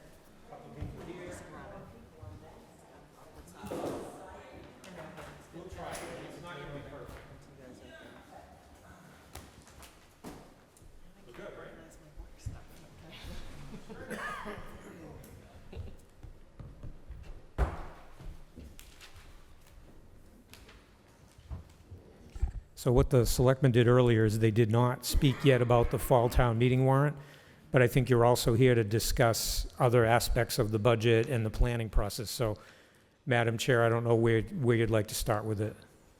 Okay, first of all, I guess I'd like to introduce members of the Finance Committee you may or may not know. Starting over, let's see, Mike Flynn. Mike Flynn is the liaison for the town departments, the vets, and the Council on Aging. He's also our OPEB guru and bond guru. Do you like that? I gave you new titles. Bill Gauss is our newest member. He is the liaison for the DPW and has a engineering background. Engineering background, that's right. And is working with Nina McKinnon, who is behind me, who is also the DPW liaison with Bill. Josh Franklin to my right, he is the public safety liaison, so fire, police, ambulance, harbor, we're gonna throw animal control in there, and Josh and I work on that together. And then we all know Ruth Perrine, was sitting at this table for 6 years. She's working with Mike as the liaison for the town hall, the library, the council on aging, the vets. I think we should probably start with fall town meeting.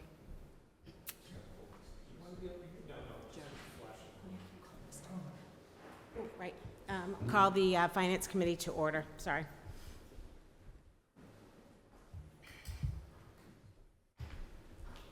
$7:30. Yeah, it's that now. Yeah, it's Do you want to do the, How are you Yep. gonna do this? Are you gonna go over this? I think we should do the warrant, based All right, based so on the warrant. I'll walk through the fall town meeting warrant. The first 10 articles are going to be zoning-related articles or planning board-related articles. The first of those articles is going to just be a revision of a non-zoning section, Chapter 2, Section 2-8 of the general bylaws, and that just talks about the fact that we have a planning board and that we have a zoning board of appeals, and it's going to just simply reference those things in that section, and as I get down, I'll tell you where it comes back in the zoning section. It's actually their second article, revision of Chapter 6-10.2 and 10.3.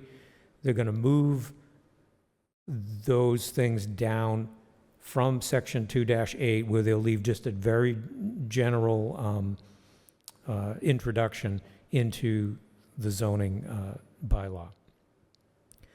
The next one is they want to allow for associate members that can vote if there's ever a need, if somebody is conflicted or somebody is temporarily unavailable. They, in the fourth article, will be working with the Essex Downtown Zoning District to change it so that we meet the 3A zoning requirements, which has a deadline of the end of this calendar year. Their fifth article would be to limit ownership of the accessory dwelling units in Essex so that it cannot be split from a property after it's set up and then in separate ownership. This, right, and then making it a separate entity. The sixth one has to do with building height. Seventh one has to do with clarifying the regulation of signs on rooftops. The eighth one, it will be definitions with respect to special permit regulations to clarify that special permit criteria apply to all special permits. And the ninth one, I guess there are 9, not 10. The ninth one is permitting accessory uses to correct accessory building height error that's in the existing bylaw. Wasn't there a sign one? Or is that part of it? The sign on rooftops, Sorry. yeah. I missed So it. there are 9. So then we would move into what will be, since we had room for 12 on this draft, I'm calling this 13, but it eventually will be renumbered and it's going to be 10. That has to do with the setup of, so that's the next one, a setup of a new revolving fund for the benefit of the police department, whereby when a police detail is requested, whoops.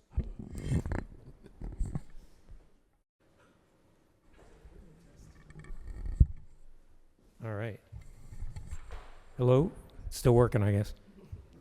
That came back on. When the customer requests a police cruiser also be present with the detail officer, the police department would like to charge a separate fee for the police cruiser being present, and they would like to capture that fee in a new revolving fund, and they would like to use the money collected from that fee for fueling, maintaining, and repairing police vehicles. I don't know if there's any questions or comments on that one. What is the size of, $100 to have a cruiser, $200 I don't currently know. I don't think, oh, he is here, okay. Should they just bring a chair over too? And is it only when requested, or? And they're not, yeah, a cruiser doesn't go every single time. So it would have to be requested. Good evening. So I reached out to a few comparable-sized agencies, Middleton, PD, the City of Beverly, and everybody, or for the most part, these agencies are capturing it, whether it's on a 4-hour basis, or if you request a cruiser at all, it's a flat fee, and it's anywhere from $50 for the 4 hours up to a $100 flat fee. So I think the options are anywhere within that realm is what's reasonable for other municipalities. $50 for 4 hours? Correct. No. Seriously? Well, you gotta talk to the chief. That's what other towns are doing. Some are doing a flat 100, some trail the detail rate, because you think, what is a tank of gas? You know, $30, and then you For get, the car, but it's not for the person. correct. What are they typically requesting?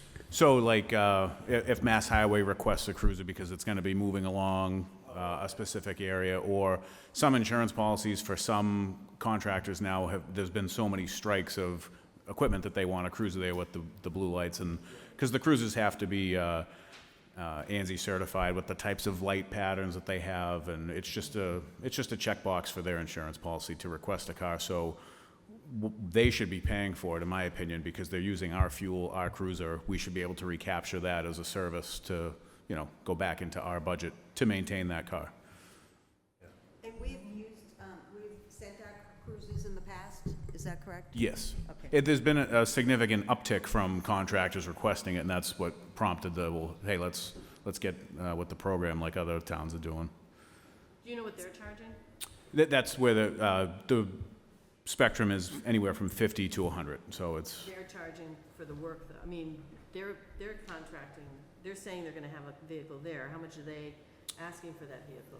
it's either $50 as like a minimum for, or 50 flat rate, or some even have 100 flat rate. So it's really anywhere in that realm. That's the spectrum of towns. So do you wanna bid at a certain percentage? Like, if they're charging whoever they're doing the work for $50, you want 40, or? So I thought it was, an easy thing is to just track the detail rate. Like this year, it's $70, so it's 70. Then when the contractual year comes out, it goes up to 72, then it becomes 72. So it just tracks it. It's an additional fee that is simple to calculate. So who can buy them? By, The individual buy it for 4 hours or whatever?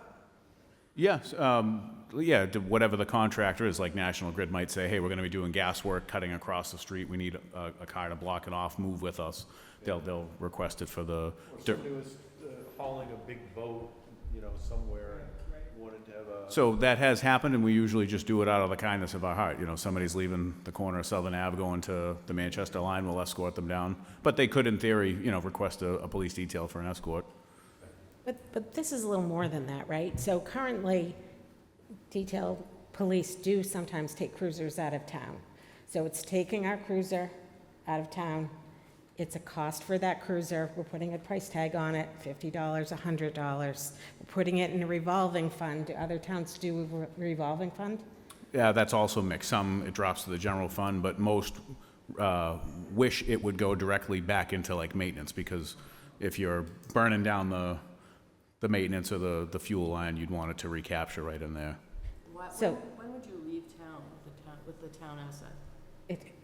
It Like in happens on Hampton, when details. they were repaving 133, or I'm sorry, 22. Yes. And likewise, we've requested other agencies come with a car because we didn't have any. Oh, I see. So it's like a mutual aid service that the towns are providing to each other. What do you anticipate for an annual revenue from this? I mean, there's been an uptick of the requests, so I'd say we've seen as much as 4 in a week to maybe 10 in a month. So, whatever the flat rate of, 280, extrapolate that over the year. I don't think it's going to be a revenue generator, but it's going to definitely stabilize the maintenance. Can we use that car that's like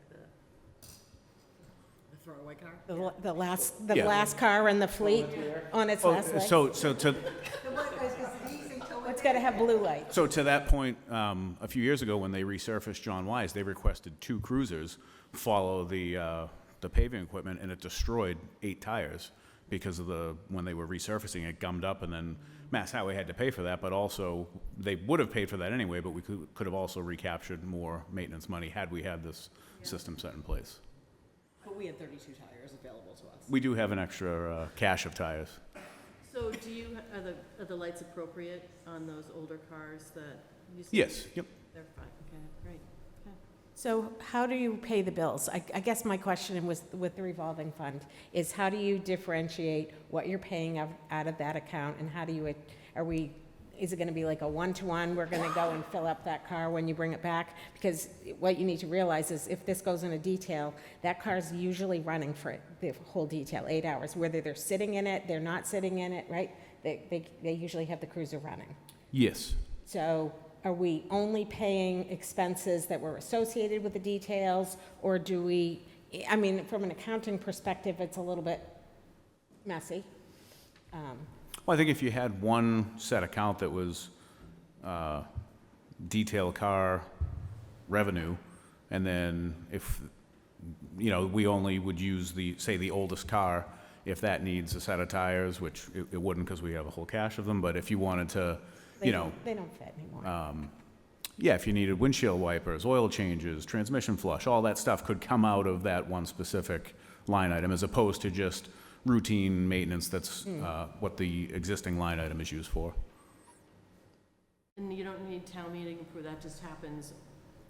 That after this is set up. If it's set up. If it's approved, then it's just procedurally, I think, on how we pay bills, what we're paying out of there, how do you need to make sure. I don't want to create another job for Michaela in creating a revolving account that she's now jockeying where the bills are It going. would have to be that they're able to spend on any fuel maintenance or repair on any vehicle at any time. It's the only way to do it.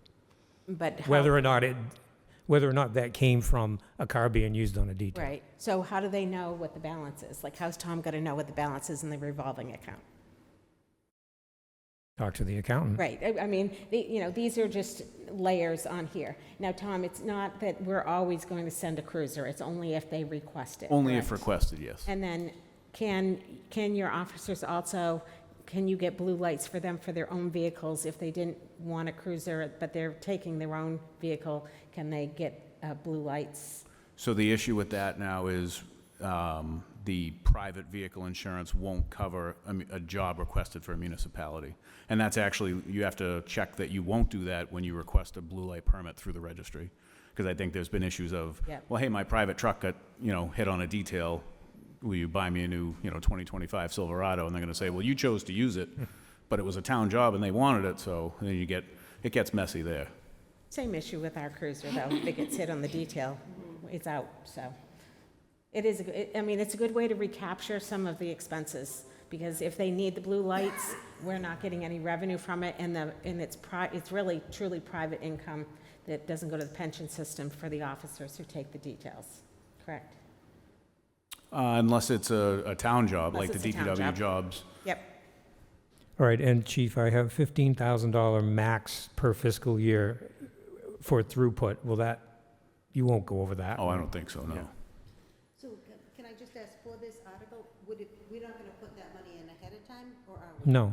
Okay, I just wanna make No, it's only allowing it to be put in when it's charged and then spent without further appropriation. Self-funding like we do with the planning board. So, okay, so are the selectmen fine with that article going on? The next article has to do with 2 revolving funds that already exist. They're for the Planning Board, the Conservation Commission, and the Board of Appeals. I believe it was the last town meeting, these were set up so that advertisements could be pass-throughs. The party that's responsible for a project pays the money in, the exact amount that's needed for an advertisement, and then when the bill comes to the planning board or one of these boards, they pay out the exact amount. It was also suggested after this that they spend a fair amount of money on postage, and that could be billed directly to the project proponent. And then when they do the postage and send out the mailing, they can use that money to pay post office. So this would just be adding that purpose to all three. Is everybody okay with that? The next article has to do with the Finance Committee itself. The Selectmen wanted to consider a further change to the bylaw, which just changed to allow the moderator to be the entity recommending to the Selectmen when a vacancy or a reappointment for someone who's continuing comes to light. Instead of saying the town moderator, the draft language right now says a finance committee nominating committee consisting of the chairperson of the Board of Selectmen, the chairperson of the finance committee, and the town moderator. So it adds two people into the mix. That's the proposed change, and you can discuss. So I know that,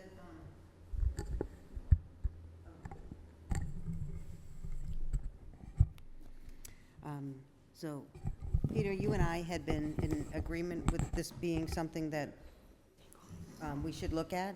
I don't have really any more changes. I just feel that this is,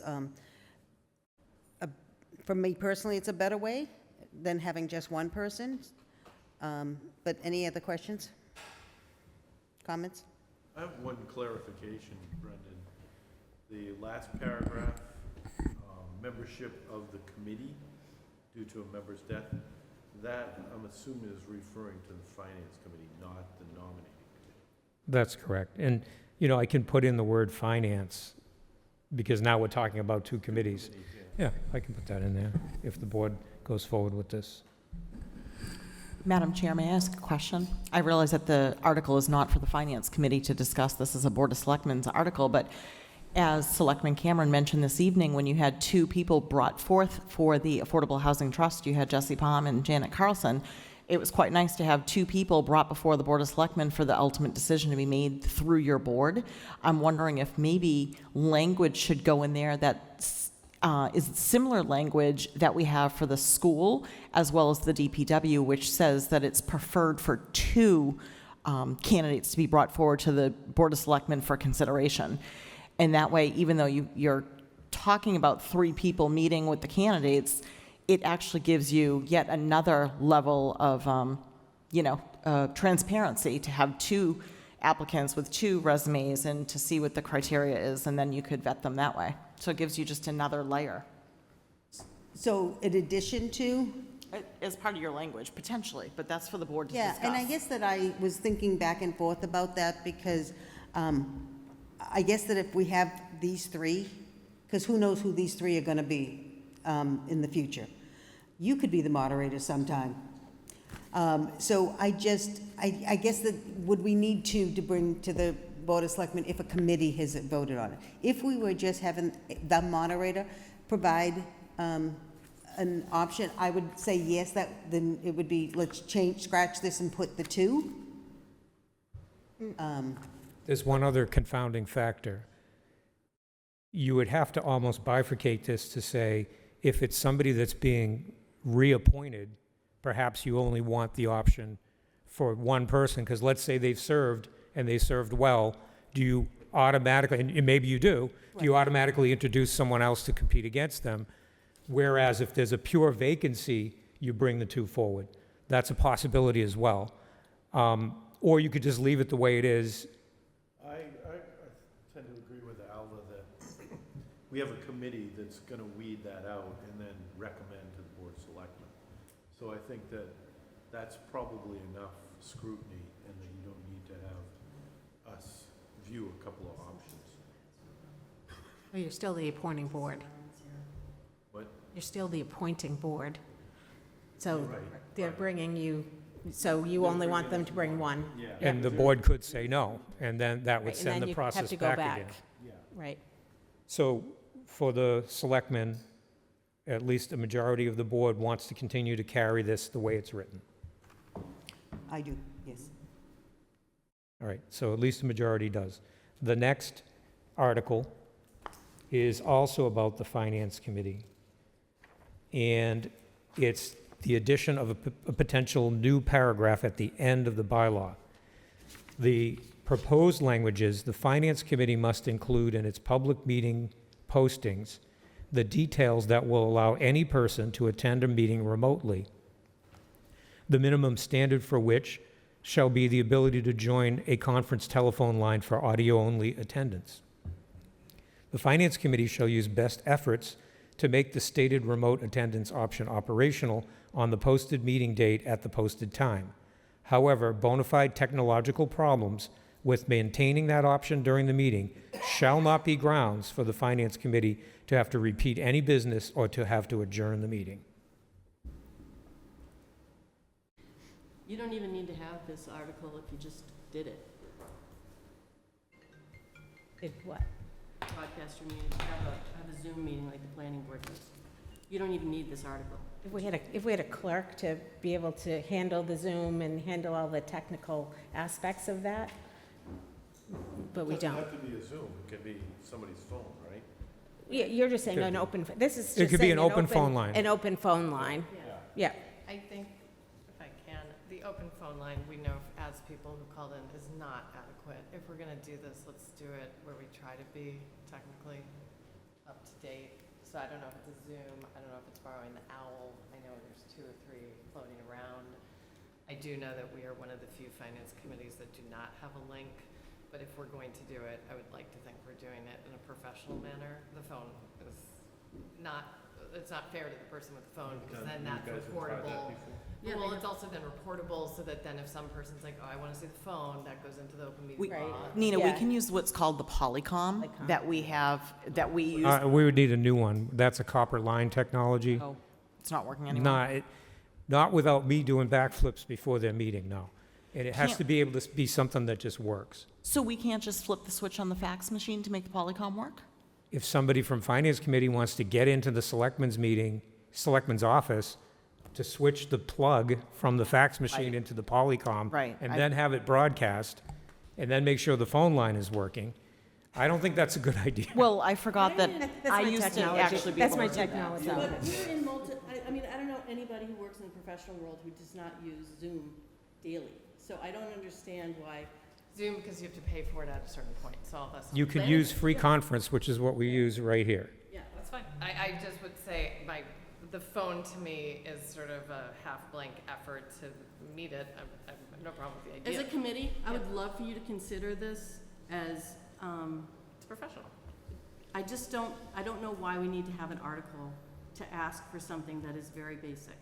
For that, I don't know. And actually, Annie, what we had talked about, I don't know, 2 years ago, was that what the Finance Committee wanted was to find a single solution for all committees, because we were very against funding 3 owls, 4 Zoom accounts, 1623, different platforms. We felt that, and Ben's not here tonight to talk about that, but that was one of the things that we discussed, was that we wanted to find a single platform so we weren't spending the money over and over again, having multiple, whatever they are, Zooms or whatever, and I still believe that. So I think the Finance Committee should talk about it at our next meeting and find out what everybody is doing, and then let's find the best way for everybody to sort of present their platform in the same way, so that users understand what they're doing, what they're getting, how they get into the meetings.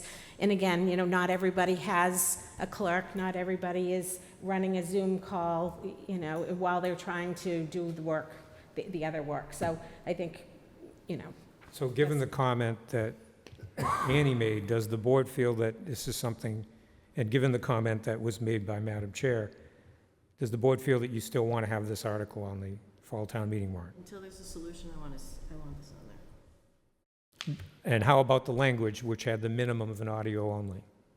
Yeah, I think, it's frustrating when you have members call in, but no one else can call in. That is extremely frustrating. It's frustrating that meetings are at 7 in the morning, and sometimes 7 at night. People can call into this meeting. I mean, we were at the Finance Committee last time, and there were presentations from Public Safety that we had never seen, the Board of Selectmen had never. Now, I don't want to be finding out about things that are happening because I happened to be in the room. If I can dial into it, listen to it, while I'm ironing or something, that's great. I don't iron that much. If, If we can drop off our ironing, No, it's a deal. believe me. I guess the question, I have two questions. I do feel a little bit of, in a broader sense, if I'm articulating this the right way, I would hope we could have a process that all town departments, boards, whatever the category is, if they're receiving money or are managing monies, I was at a CPC meeting a week ago, maybe it was 2 weeks ago, that was at 5 PM. That's incredibly inconvenient for most people, and no one can call in, and our real, our taxes fund their account. So I have no problem with the Finance Committee having to be accessible. I think it's great, but I would hope this is all departments, especially those that have a monetary. It's not written that way, no. I understand that. And to So- require it of all departments might cause problems. We do not have the staff depth to handle this for every single small board and committee. It's not gonna, unless it's the opening the phone line thing. So it needs to stay at that minimum standard. If you want to get better than that, more grand than that, fine. But right now, as this article is presented on the draft, it's only for the Finance Committee. Does the board want to broaden it, or? No. And does the board want to? You know what, so we say no, but I do think the CPC, if we're requiring it of our Finance Committee, there's some parts of the Finance Committee that there's a lot of technical talk that I think that you want to be able to talk freely. This will maybe inhibit it, I don't know, you might get used to doing it. But I do think that, the CPC, that they're talking about putting articles on a budget for town meeting. Here's the problem. Here's the problem. If you do this for all boards and committees, they need to put the connection information on the agenda. They're not capable of doing that, figuring out when it's going to be, what the link is, et cetera. So Pam and myself are going to end up being involved with every single agenda, and I don't think that's a good idea. Okay. So at this point, unless there's something different, it'll stay on here, but just for the Finance Committee, for now. Using a Polycom with a number. Not even a Polycom, just a cell phone. Dialing into our free conference phone conference line. So you dial in, and the number gets put out on the agenda, and anyone else who wants to hear the meeting dials in, all to the same line. You don't need a Polycom.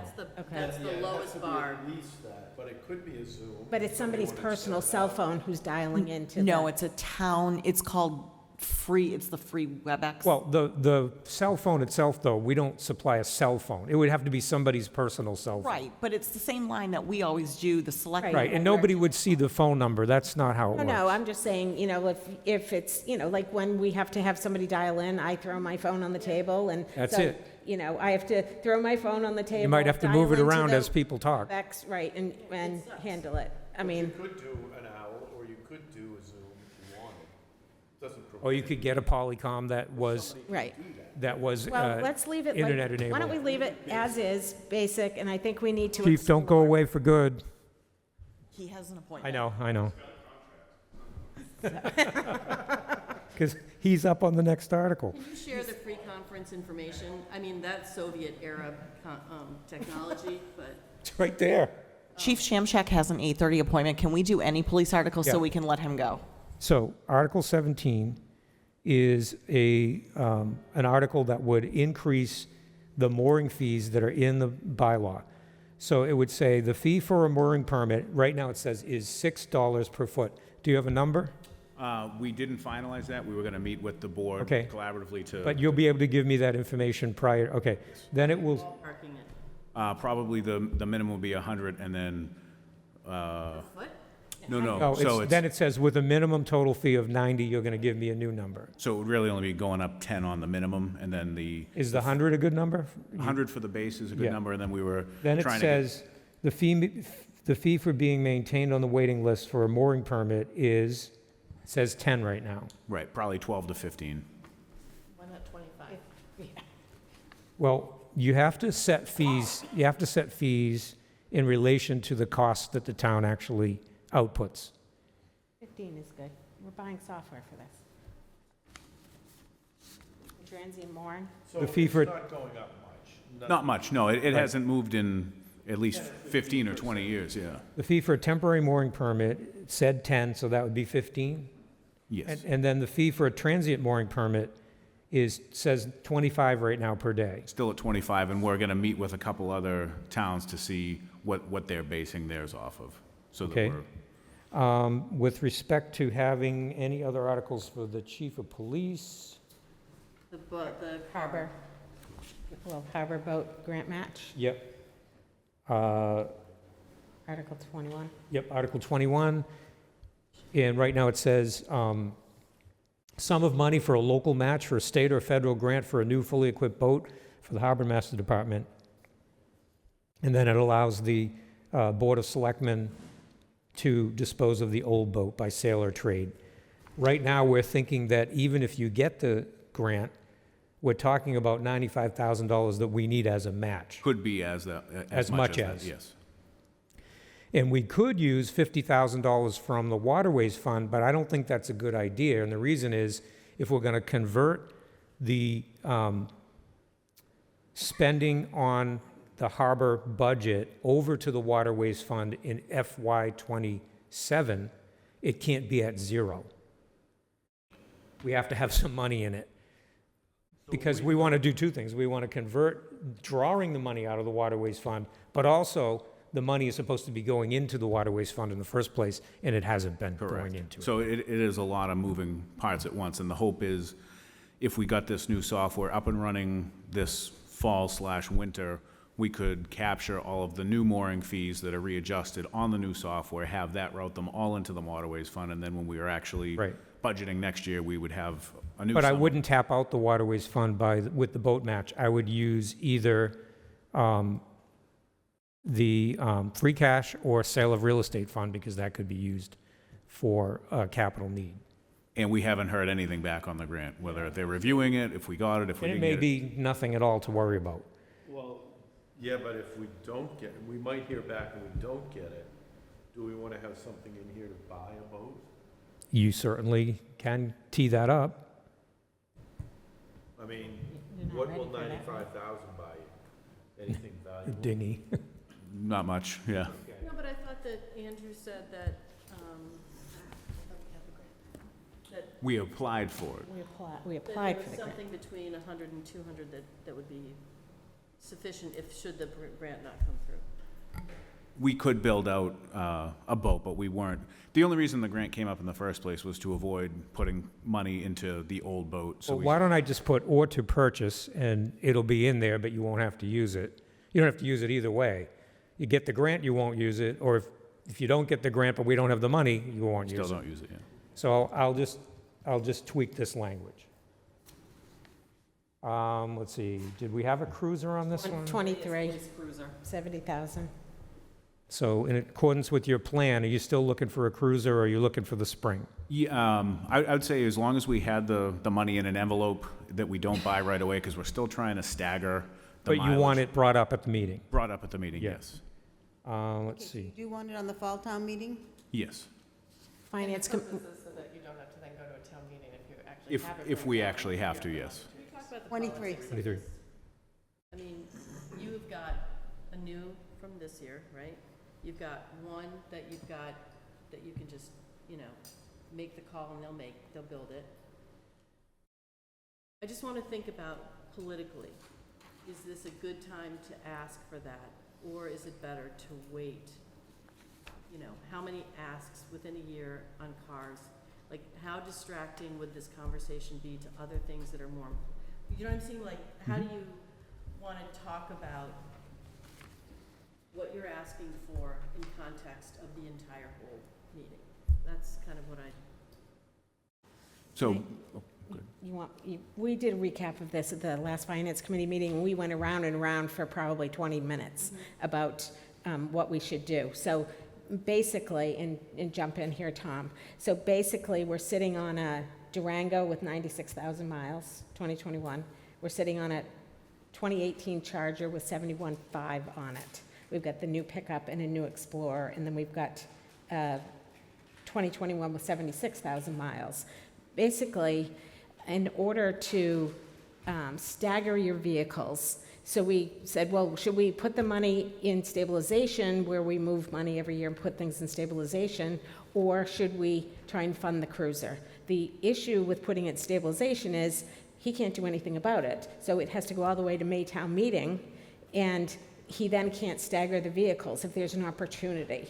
So we felt that it was more advantageous to fund the vehicle.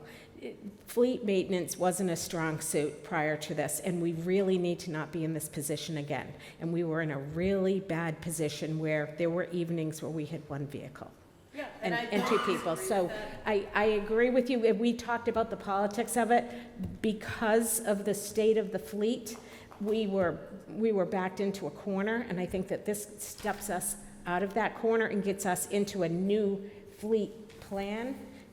And you can take it from there, Tom, but that's the way the and I finance committee fully said. understand the, Same old, same old. It is. right, if we buy them all at once, we're just right back into having all 21s again, and 4 years from now, we'll be in the exact same boat. So it's really trying to stagger it out, and then once a year, always try to have the plan for the next car to go. So if we have the money allocated, and then if either of the 21s or the 18 blow up over the winter, it's already set aside. So we don't even have to buy, and ideally, I wouldn't want to buy until next fall to get yet another staggered year out of it, because we don't want to have all 25s. So it would really, the best plan would be to have one model year of each year, and then it just kind of flows through. No, I am, and I'm staying quiet. Nope. All right, so right now, the board prefers to keep this on the warrant? Yes. Okay. So Article 18 is the funding and implementation of the successor agreement for AFSCME. We'll have more information about that at the next Selectmen's meeting, but the money will come partially from general free cash, partially from water, partially from sewer. Hold on, Brendan, I think cash. we just want to finish with Tom, because he has to Oh, leave. what, is there another thing? So just the addition to the police budget, Article 30. Oh, at the end, yeah. Yep, Article 30, police budget for 12,175, harbor budget for 2904. Were the two last pieces for Tom. Okay, so I don't have the harbor number yet, so that's new. Harbor master is how much? I had to be determined here in the last. I thought you had sent it to me, 20,904 Sounds about right. and 12,175. Yep, which we have that written in. So, Those are the police aspects of that article, yes. correct. Yeah, I think I had broken down what actually totaled 1275. It was memberships for the speed trailers. Yes, some we have the training. report on that. Yep. Okay, Article 8, so thank you, Chief. Thank you very much. Have a good night. Thank you. Article 18, as I said, is the union article for the successor agreement. It will come from water, sewer, and general free cash. Article 19 will be just the design that for the removal or beneficial reuse of a large soil stockpile in the DPW yard. Right now, we've been given a cost there of $40,000. It's not water or sewer per se, it's general public works, so that would come out of general free cash. May I ask about this one? Yes. Is this an article that the DPW folks will be reading and asking for? They have been not very involved in it. I know that, but I will ask them to be, but they weren't going to get it priced out. And I said, well, do you have any objection for me going and finding a source to get a price? And they said no. yeah. But, and I'll work with them the best I can, but I don't know what you're going to get. I guess it's their yard, it's their purview, and again, you can't say, I want you to be involved, not to be involved here, but I want you to be, I just think that, it is what it is.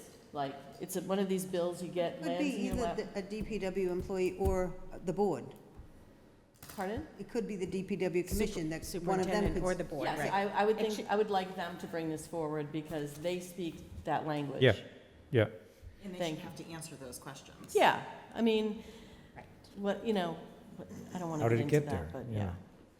Well, I'll be honest with you, I was at the Council on Aging, and one of the women there brought it up, and she goes, that's been there forever, she knew about it from Yeah. when they started putting it there.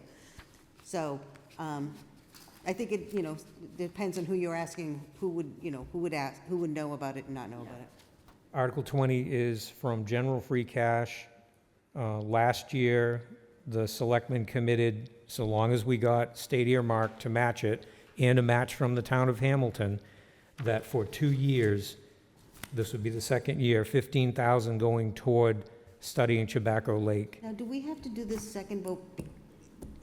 I guess I thought we had voted last year to do the 2-year installment. So we didn't? Well, it can only be appropriated 1 year at a time, though, and now it's a new fiscal year. You committed to the concept, but the vote has to be broken down. It went up. Hmm? Did it go up? No, 15 and 15, and Hamilton's doing the same thing. And the earmark came through. The earmark went up by 10, so there's extra money for that. Article 21 was the The boat. boat, and I'm going to put or purchase language in there. Article 22 is the tanker. Chief?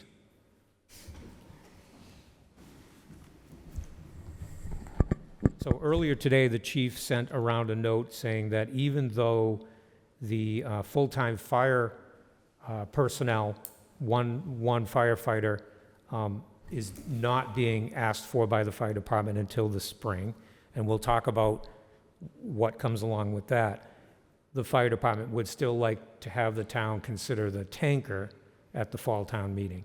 And we were holding a cost of about $600,000, but I think your research has since indicated that it's higher than that. Yeah, I think last year we were probably closer to the 600,000 mark, and just like everything else, it's gone up. So right now we're looking at the 650 to 700, I would say, on the high end. The challenge with continuing to wait is now there's a initiative for a new motor that needs to be compliant with emissions.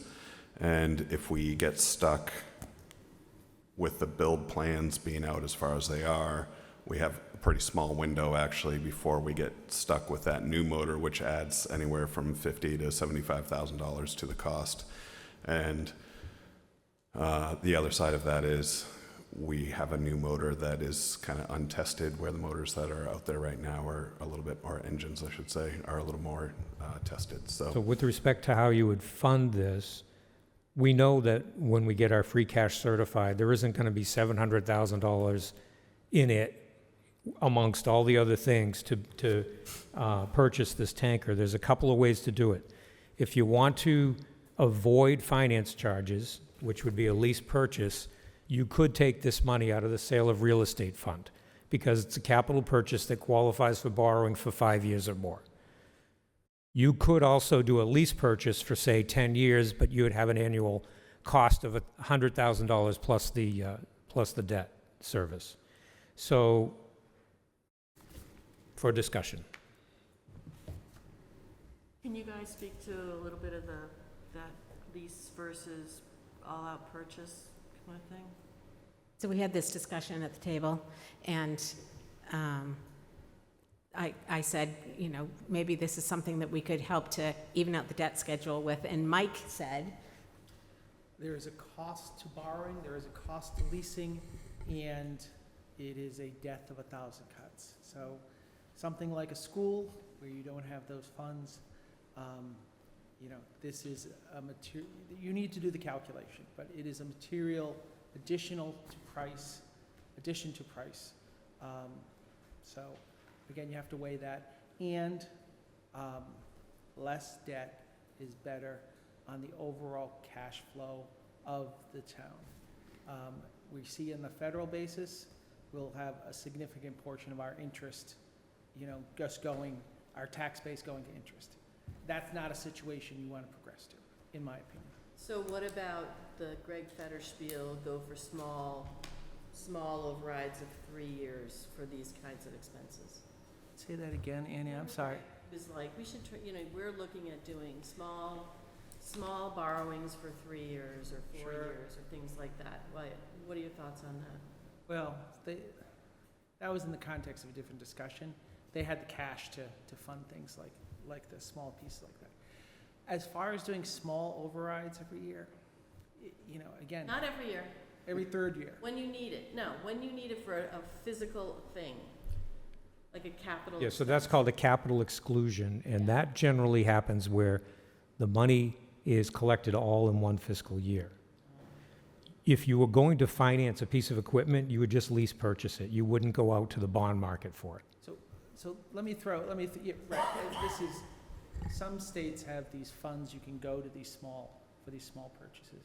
But let me throw something in the middle. Perhaps we could write the lease contract such that the breakage costs would be minimal, so you could fund it out of, 2 years of free cash flow. You could break the lease. In other words, Yeah, they'll do it over whatever term that you want, but even that is $350,000 off it, and we don't know what the free cash is yet. Right. Worst case scenario, if everybody says we have to have this tanker, it's gonna be the sale of real estate fund. Because that's the only way to guarantee that you're just gonna get the thing. Well, I also don't think that we want to be adding to the debt schedule, because I think we want to be mindful of the replacement or the renovation of Essex Elementary. And I think what we're trying to get to is the part where we are rolling off some debt and not adding to it. The placeholder of funding something to keep the debt schedule even was sort of, I guess I liked that idea, but there was a cost to doing that. If you funded it for 3 years and we were 3 years out from bringing on debt for Essex Elementary School, it kind of keeps your debt schedule even, and nobody sees this peak and valley, right? So your voters, it's more palatable to your voters to do it, to keep your debt schedule flat. But there's a cost to borrowing. There's no cost to taking the money from, other than the interest that we're earning in the sale of real estate fund. And I will tell you that based on the numbers that I put together, there is no way that we're going to be funding $600,000 or $700,000 out of free cash with the other things that we've got in front of us. So, and funding OPEB. What's in there? $1.7 million. $1.7 million? but my point on the creative lease structure is perhaps you could take a lease, but if you have the breakage costs, the payoff costs of de minimis, you could break it into 2 years or break it into a year or two. Now, that is anticipating positive free cash flow and go Of forward at least years. $350 a year But at least, toward it.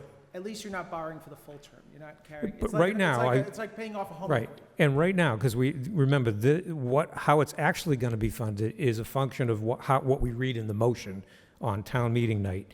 The question before everyone right now, more generally, is, are you committing to this one way or the other? That's the question. Is it on the warrant? As far as I'm concerned, it's on the warrant. I've heard it from almost every firefighter I've run into. And can I just add, I would think it should be on the warrant, similar to what Annie had said with the police vehicle for the optics, it would be very helpful for it to be simply explained. It's almost not to say a one pager, we're not trying to ask for work, but it's going to be an optic that makes it look like we're just buying more trucks. The regular people in the town don't realize that by having a tanker truck, we get 60% off our insurance. They also don't realize that we have to go to mutual aid. We don't get any money from the towns that we do the aid. So it's its own domino effect, but having just mentioned it to one or two neighbors, they were like, why are we buying another truck? But I think the salient point there is it's 33 years old. And 40% of your town doesn't have town water, or 35%. No, I know, but it's also. So those are easy, right? Those are bullet points. Yeah, you It's want 30 FAQs, and I'm just saying, you need FAQs, and I think this is a great opportunity if we have 1.7 million. We know people do bring up using our real estate fund. Obviously, we're not in the business of real estate, but it explains how we can use money also. But the thing about the sale of real estate is that's kind of sacred money. That was the Canoma Point money, right? So people look at that and think, I kind of like that's. Well, they don't have water. True. They would be a benefactor of this. Your homeowner's insurance without this tanker truck is going to go up, so. I'm for the tanker. But I'm also looking at other funds here and thinking, Town Celebrations Fund, 46,000. Do we have anything planned? When's the last time we used that? To me, that's a want, not a need. The Dredging Match Fund, is that, if we're gonna have the whatever they're called, Army civil Corps. people, Army Corps of Army Corps Engineers. of Engineers, do we need a dredging match fund? I mean, I also think this is an opportunity to look some of these things and say, can we pull this money out? and But use not it? all of them can be used. If the town meeting votes to move them, you can. Yes, It says these it are- can be by a town meeting vote. The question is, for the selectmen and the policy board, which is the finance committee, do you want to do that? And that's really a discussion that you all have to have. So can the article be that we all know we need the tanker and then we all get to have fun That- figuring out how to? Yeah, because the motion is where you'll actually, you can draw upon any fund the way this is written, okay? So, I just think I think it's gonna start to get a little convoluted, where you're gonna have people who may have opinions on some of these funds and not wanting to spend them, and I wanna make sure, we should have funded this 2 years ago, and it didn't happen. That was what I was just going to comment. And here we are, and the bill's going up. And 2 years ago, it was like $500,000, so here we are.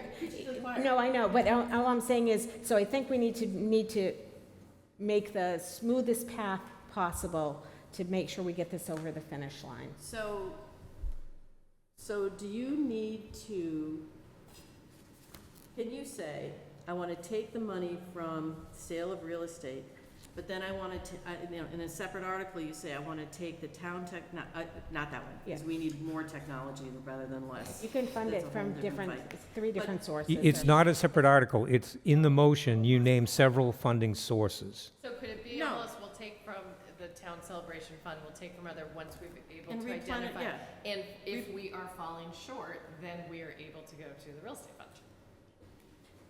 I was thinking the other way. I was thinking, take it out of real estate, make it clean in the article, and then another article that comes after and says, clean out You wanna empty dredging, out.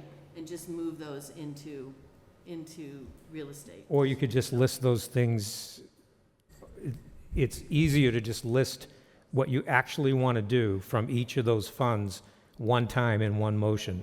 Move it into real estate. I'm gonna tell you, I don't care how you do it, but I just think that we should be also looking at some of If- these other funds that If are. the consensus is that are need that you want to watched pick at other funds, Yeah.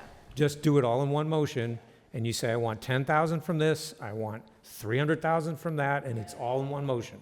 Otherwise, you're going to confuse people. Why are you now talking about these funds going back into the, you're going to have to talk about them all at once. Don't take them from popular funds. There are no popular funds, I don't. So the articles on the warrant, I think you're going to need to all think collectively on which funds you may want to utilize. Why don't we let the finance committee Review it and make a review and recommendation. recommend? Yeah.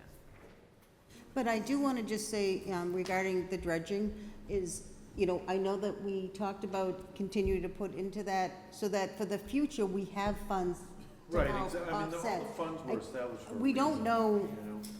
if, Times change, things evolve, Right. we can make different decisions. I mean, you can also decide that dredging is gonna be a capital project that you do and you take it from the sale of real estate. I don't know what, or whatever the hell you wanna do with it. I'm just saying that we don't have any plans for it now. We don't have any plans for the town celebrations. That's $900,000 right there, or 90,000. I was That's an like, English wow. I was major. gonna say, Yeah. ooh, All right, so no math, Annie. Creativity. So- Math, Annie. the articles, AI can really do it. the article is on there, the article is flexible, it'll allow you to do all that. We're going to wait for the finance committee to come back with a recommendation.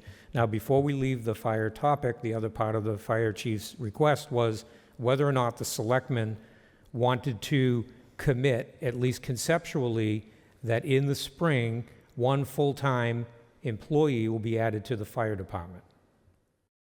as the fire prevention, yes, and administrator, I say personally, yes, I'm for the spring meeting of making that commitment. I'll be on the committee at that time. Yeah, I agree, and we'll figure out how that's done between now and And then. I should mention, the fire prevention officer is not a title or a rank. You would have to hire a firefighter, or a captain, or a lieutenant, and then they would have as duties or ancillary duties, fire prevention officer. I can tell you, for instance, in Georgetown, they have a firefighter who does the work, and they're paid somewhere around $74,000, and then they get $2,000 more to be the fire prevention officer in a stipend. That's an example. Whether or not this thing gets funded at a higher level, like a lieutenant or a captain. I don't know, and I don't know what you're looking for here, but I know that there are towns that get that done for high 60s to mid 70s. Yep. And is that something that you're saying is not acceptable? Yeah, so I think if you look at the holistic model of Georgetown, there is a $60,000 to $70,000 fire prevention firefighter, but there's also a full-time chief, full-time deputy chief, whatever the case may be, multiple firefighters on the department full-time. We are looking for one person, so that person organically is going to have administrative duties, right? So I think, yes, they're the fire prevention officer, but there's also going to be, there's no shortage of work at the fire department right now. So there's a need to have administrative bandwidth, and that's kind of what we're paying for, right? So if you go and look at Wenham, where Wenham's fire prevention officer was actually the only full-time person there for a long time, he's the rank of deputy chief, and he's got a salary of $130,000 a year, right? And I'm not, before anyone passes out, not advocating for that. I'm just saying that the model that we're looking for now and into the future is the most responsible one that we can get, right? But just realize, to that, if the person comes in and they need a family health plan, that's another $33,000 town share. And then 35% of whatever the salary is gets added on for pension and FICA. And by the time, like, so a $70,000 employee ends up at almost $130,000. If you start at $130,000, you can see what I'm talking about. Yeah, and I'm not advocating for $130,000. But my point is, we're having a conceptual discussion, and I don't want people to hearken back to tonight and say, the selectmen said it's going to start at some number. Yep. And that's important to talk about right now, because they might, and the finance committee might come back and say, you're going to have to live with the firefighter who does FPO. Yeah, and if that's the wish of the boards. I don't know, but I'm just saying, I don't want any assumptions made here tonight. It's more conceptual. Yeah, and I would just say that if that's what the board comes back with, I'm making my recommendation, and if they feel like their model is more advantageous for the town, great. I mean, that's what we'll go with, but we've done a lot of research on this. So for tonight, the ask is, conceptually, does the Board of Selectmen favor bringing this forward and making sure that it gets covered at the spring annual town meeting? At what level, I don't know, and I want to make sure that if you support something, you understand that there's a whole range of things that could come about.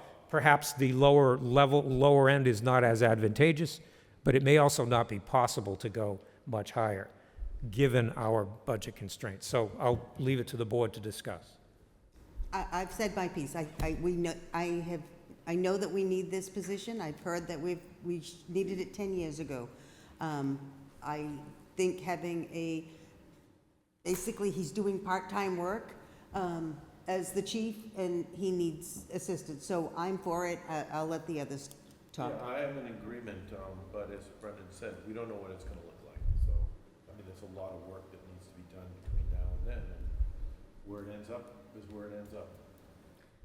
So, I don't want to be at the point where we don't know where this is going to end up. So, that's why I kind of feel like the goal in the articulating what this person is doing, what we're not getting done now. I think there's, we have the job description, we have the what you've mapped out for us, but I don't think that people understand what are you required to that's not getting done. Because I see you carrying a heavy burden, and I'm worried that you can even make it to May. No, I'm Preaching to the choir. No, but, you have a family, you have a job, you have to keep your job, you have to pay your mortgage. Yeah. And so, what are we not getting done?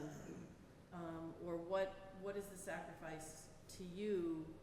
And I know that that's not objective, but it's real. Yeah. And there's a reason that we lost a fire chief who just couldn't, it's hard to run a business and to juggle all of these things. So we have to flesh out a bigger picture of what this job is about, because it's not just about this one thing that's just a $2,800 stipend. Right. It's more, it's fuller than that. And I think we need to really talk about what the goal is there, and then the money comes after it, because you want a professional in that position if you know what the breadth of that position is. Does that make sense? Yeah, I agree with you. I think that the role that we're looking for is, yes, 100% fire prevention, because that is the glaring need right now. And though fire prevention is getting done, and it's no fault of the person that's in the position, it's the timeliness of it, it's the effectiveness of it. You know, we have projects that go on through the town that may get bypassed from the fire department, and we're playing catch up just because of availability and timeliness. I mean, you can't. We've got projects coming up on the radar that are going to be a significant strain on time and resources, or potential projects coming up in town that would be a strain on our department. We have an obligation to make sure that we are operating and approving projects and houses and sale of real estate and everything else in a safe and effective manner, as well as timely. And we're not able to do that. And then you add on to that, I mean, I go in for a couple hours every morning, then go to work, and then come back and do whatever needs to be done. I'm answering emails during the day, I'm answering phone calls during the day, I'm answering text messages. It's a full-time job. It has been a full-time job for a while, the chief's position anyways. And the idea is to get this person in, share some of the burden with them, and allow the chief's position to be more part-time for a longer duration. We could certainly look at me stepping back and just having a full-time chief in there if you'd like.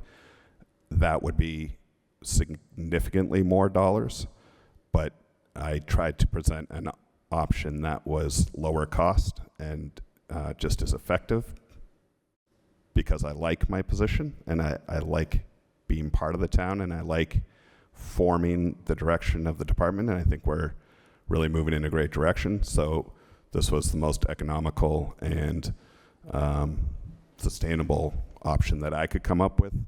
So, you know, to Annie's point, there is significant sacrifice on, you know, work side and personal side that just isn't sustainable. So. Were you asking about why are we waiting till spring? No. I mean, Just in general. I'm just worried about, you know, what's at stake when you wait till spring. But in terms of the kind of the steps that you mapped out for us in terms of red tape, you know, same deal with the DPW. You know, are there steps that we can take? Because we're not waiting till the spring. Well, you can certainly do the position description. Yeah. Right? And then in the spring, they'll have to be on the FY 27 wage and salary scale, a new position, full-time, whatever we're going to call it, and it will have a range, that doesn't even exist at all anymore. So you can't do that until the actual town meeting, and you can't put the money in until the actual town meeting. The position description could be worked on in the interim. And he's already got something cobbled together. It's just a matter of getting that done. But I think, But then also deciding if you don't want to do that, if you want to do that. well, and I also think that as far as, you know, what you had asked him, the breakdown, so when you say the sale of real estate, I think that unless somebody is sold, they don't, my last house I sold, nobody came in and did anything. So those types of things, knowing that it requires of the person, as an informational sheet, I don't think, you know, so that we know, but also so the public understands, and so that they would be on board with this position also. And if we had to increase the salary based on you saying this is, you know, my research has shown. Isn't going anywhere, I don't think, so it'll be part of the whole negotiation and the development of the description and all that sort of stuff, so, you know, it's all gonna be there, it's just gotta be, you know, vetted. Yeah, I agree. And I think, you know, I have no intention of going anywhere. I don't want to go anywhere. But I think we also need to be realistic about the needs of the department and the needs of the town and what that looks like now compared to 5 years down the road. So, you know, I get really excited about having some time back. But I think that I also understand what I signed up for, and so kind of having that be down the road while we move this person forward to try to get them ready to maybe be the first full-time chief in Essex makes a lot more sense than going external and bringing in different viewpoints and ideas, though I'm always open to ideas. I think that we've seen that fail in other communities where outside chiefs come in and they don't really appreciate the fabric that is Essex. So we want to, and we want to maintain that as long as we can. So there's two things really at play. There's the fire prevention officer, but it's also like, what does this free you up to be able to do well that you're not, and I'm not saying that you're not doing things well, but when you're overwhelmed, sometimes you do good enough. Yeah. 100%. Yeah, and, you know, so there's the burnout piece, but I think there's also being able to elevate, right? I mean, I can sit in the back of the room and whisper in Dave's ear about 1623 coming in and saying, you know, wow, it would be great to pre-record some canned messages for when the causeway floods, or, you know, whatever the case may be, or can we work with them to, you know, record training so that we can put them into our new software and have that all be automated, or can we do orientation all automated so that it's a more streamlined process and easier. So that's what I'd like to free myself up for, to be able to kind of be the chief instead of doing just everything that's day to day, right? I mean, it's payroll, it's scheduling, it's answering people's questions, which again, I love doing, and I love every person on that department. But it's not benefiting us. My skill set is, I want to be moving us forward, and we are, but you know, we're implementing software right now. How long is it taking? How effective are we being? And we're just, I can't say it enough, we're incredibly lucky to have the people on the department that we have, people like Dan Doucette, who are just picking up the slack, Christina Jacobs, who are picking up the slack and just taking this program and running with it. And it will add efficiencies down the road, but it's a tremendous amount of work to implement a system like this. So I just want to make sure that we understand, because I think the Christian wants a commitment, We right, would from like the Board of something Selectmen. from the selectmen as to, but again, it's up to the board as to I what just- constraints you want to put So on. I'm over here crunching numbers a little bit, just because I want to make sure, I think this is what Annie was trying to get at too, is like, what is it that you would be committing to for the spring? So on the low end of the salary schedule with the 35% benefits, and if they had a family plan, which most likely they will, at $33,000, it's $160,679 for that. If you, with what base salary? With the lowest, the 45-47 rate, and with the 52-23, with the same 35% and the $33,000, it's $179,661, which is, so somewhere, you're committing to somewhere in between those two. And I have one question, Christian. Would this person be the first person who answers a call if they're at the station? They're an EMT, and so that tone comes in and it's an ambulance call, they would be on board? Yeah, and our schedule lines up fairly well with our call volume, which is probably not a coincidence. But yes, they would also be an active person responding to calls and doing that. So firefighter 1-2 is on the job description as a standard. EMT is on the job description as a standard. There's also some certifications along the lines of Fire Prevention Officer 1, Fire Prevention Officer 2, Officer 1, Fire Instructor 1. So these are all pretty extensive trainings, and you know, they bring value, and the position itself requires these just to be effective, right? We don't want Joe Schmo firefighter kind of being like, oh, your house is safe. Let's sell it. Or, your plans look good.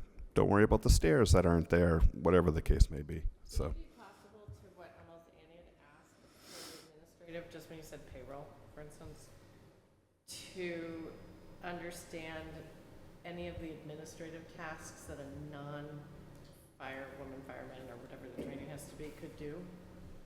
Just hypothetically speaking, that if they're having to do payroll, maybe they're, I feel we have so many part-time people, maybe, again, it's for another conversation, but it'd be helpful to understand when you said there's some things you're doing, it'd just be helpful to understand what is not needing to be a trained fire person doing. But you also don't want to be paying a high salaried person to be doing like really low. No, but maybe hiring an administrative person instead of this person. Is that where you were going?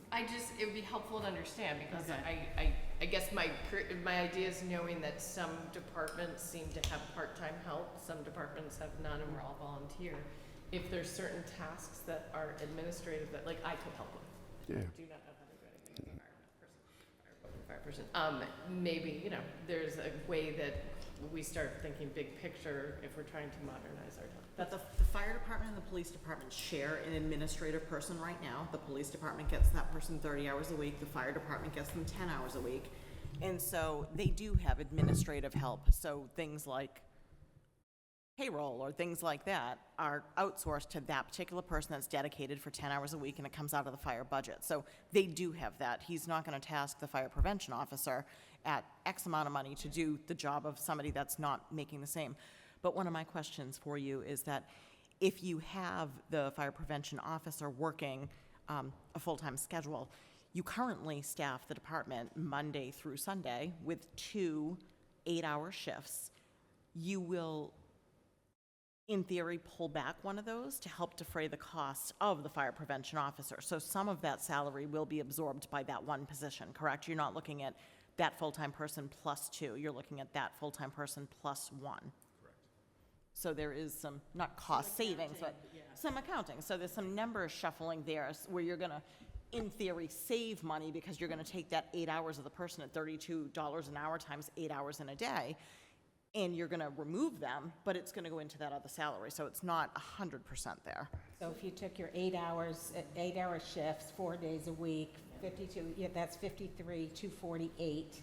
So theoretically, if you could reduce that salary line and then increase it, because this position, no matter which way you cut it, if you don't change something else here, is increasing your budget 45%.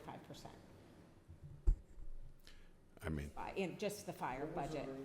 160 It's- to 180? Yeah, 160 to basically 180. But that's both, Which, that's, Yeah, that's- we call that grossed up. Right, yeah. yeah, This is, this is, it's the if-then-else theory. So I just don't want you to think that you're committing, you need to commit to whatever it is. Either you're committing to between $160,000 and $180,000 increase in the budget, or it's that range minus, a certain amount for not staffing those shifts with 2 people. Potentially, we don't even know that we're doing that now. And right now, and I appreciate you pulling back the position until May, because we have more data to know, are we filling more shifts with the new salaries? And we are. And we are. So if we are filling those shifts, then we may be saving some money on the other side. But there, again, you're making a decision, you're talking about a position, but I'm talking about the money, because Annie's talking about the politics of, certain things, and that's what this comes down to. We have the need, but it's still politics, because it's still a lot of money on an increase in a budget, and we need to be able to stand up there and explain that, you can have the emotional explanation of we really need this, but you need to be able to follow the breadcrumbs with the money and where this is going to bring us. Right, and I think, we can say here we're in support of it, but ultimately town meeting makes the decision. We just have to have a strong argument for it, and I think giving us that time to actually build that argument is a good idea. But I'm in support of it, And I have one more finance question. Newbury, have you looked into Newbury? as far as, They say that they have a full-time lieutenant for roughly $30 an hour as their FPO. which is even less than our, so But again, they have full-time chief, that's what, like, what's the rest of them? multiple look like? firefighters. Okay. Yeah, and Yeah, so what you're saying is these lower ones that I've found are coming against a backdrop where there's other people to help do other things. That's your reasoning. us in Rockport. So in, in Cape Ann, us and Rockport are the only all-call departments. And if you go, you referenced the budget going up 45%. Well, 45% of a dollar is really not that much, but it's if you look at our budget compared to any one of the other budgets in, 2 million plus in Manchester, 2 million plus in Hamilton, like we're at 650,000. So yeah, I think there's, And I've run the numbers. No, So I get it. Where we would be if we were in Manchester right now, because, with 17 people and, the administrative vehicles and the, four-man shift, 24/7. I mean, I 100% get it, but we just need to walk ourselves to get to the end to support it. You need to know all of your numbers, because at the end of the day, it's numbers. It's all about numbers. Some people vote emotionally, but you still got to get that budget passed. I was going to say, Yeah. there is a bit of emotion in there, because I think there's some who feel like, oh my God, once we do this, it's just going to ruin the whole department. And I think that we, most of us understand that change happens, and that it's, again, been delayed. yeah, Probably smart to not do the tanker and. Right. I mean, it sounds like you have commitment from the selectmen to carry this into May, and it sounds like the finance committee is in your ballpark. yeah, and I would say that, very much separate. We did not, if we didn't have to replace the tanker, it's not something where, like, hey, let's just replace a truck for 700,000. It's very much needed. We saw it last year. It's a very integral part of our operation as far as fire attack goes. We feel, that it's going to upgrade our ability. We're looking at, what does this mean for down the road, and trying to source a vehicle that fits for now and down the road as well. If anyone would like to go for a ride in the tanker, hold on to your fillings and we will take you around town. It is an experience, and ultimately it's just not, you're carrying 2,250 gallons of water. It's an extremely heavy truck that's 33 years old. If your brakes go, you are not stopping at someone's front door. When you bump into it, you're going right through their house. So it's just something to think about. Brenda, did we not get the grant, or have we heard that we did not get the grant? We were told by the congressman's office to expect news by October 1st, but we'll see. So there's still some hope. Yeah. We didn't hear last year until a week before fall town meeting about the tanker grant. So it's runs right up till the 11th Good hour. meaning there's still hope. There's still hope. I like your optimism. So I think that was it for fire. Let's see, did you have anything for this budget? I don't think so, because the fire prevention officer is now in May. Anything else for the fire chief before we keep going? So we have a couple options in front of us right now. We're kind of four-ish options that we're looking at. Anywhere from a couple of the trucks are on the lot ready to go, and other trucks are about 4 to 6 months out. Anytime you get into customization of fire trucks, then you're looking at 3 to 4 years. There is, a bit of fun housekeeping for anyone who's watching the congressional hearings. The Rev Group has kind of taken over a lot of these groups, so Congress is asking why the prices have gone up so high and why the lead time has gone up so high as well. So more to come on that, but it's not really going to help us in this situation. So, no, we are not customizing anything. We have not customized our ladder. We have bought the most economical plain Jane fire truck, and it does everything we need it to. It fits everywhere, too. Yeah, thank you all very much. Thank you. Thank you. Stuck in my seat. So the next article is to assess the Centennial Grove Cottage and the adjacent garage for the building envelope on each building. We have a price on that from Copeland Building Envelope Consulting of $13,500, and it would come from free cash. Just to evaluate. Just to evaluate, yes. Brendan, at one point, I know that EBSCO has been very generous about donating, as well as EBSCO, the Y, and there was another. Why put a roof on each one of them? EBSCO did some painting, and there was Yeah. another. Can we not continue with volunteer efforts to We do can. this? Or We can. It's only on here because the board at the last meeting said, let's consider a formal assessment of it. We don't have to do that, but it's on here for discussion. The reason I brought it up is, having been over there a few times, if the EDC wants to be able to have more people renting it, right now I went, who the hell would rent this? It looks, The cottage? the cottage. They rent it. See, Rose Burnham had a Rose shower Burnham, there. right? It was beautiful. Beautiful. Like, I could believe. Did they take pictures? She did, yeah, I sent them to Brendan. Yeah, it was beautiful, like. I guess, The- you know what, the garage is it's dumb. the garage, you walk in, it just, I mean, it has paint chipping, so that's why when I see 13,000 just to give, I could do it for free. It won't be worth anything, but I could do it for free. It's just, Well, maybe that's what we should be looking for, is somebody who does that We have. for work, to do it as a volunteer. So we had a walkthrough with Jonathan Knight. And we've served it up as a potential for them for that farmhouse Farmhouse fixer-upper. fixer. And, you know, he's on hiatus now doing his other thing, but he walked through it and he said, you know, great bones, you know, blah, blah, blah. It's a $150 investment from the town's part, and then they do the show there and they completely rehab the building. Now, this year, you know, Donna Roy wanted to just launch a few events there to see how it went with people.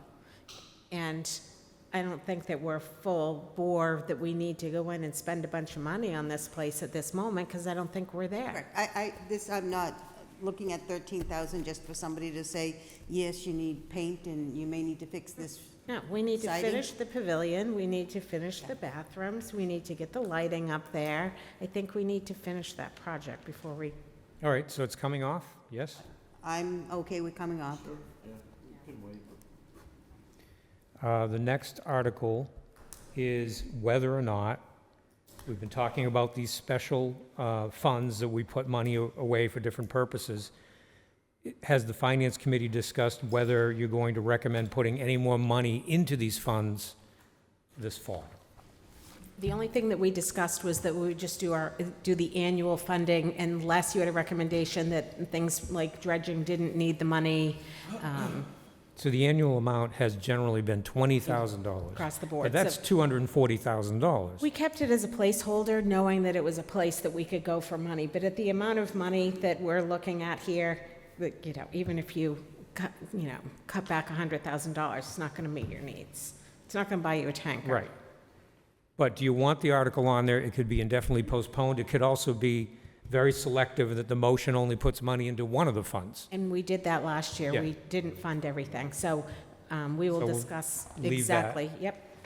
Can I ask a question about,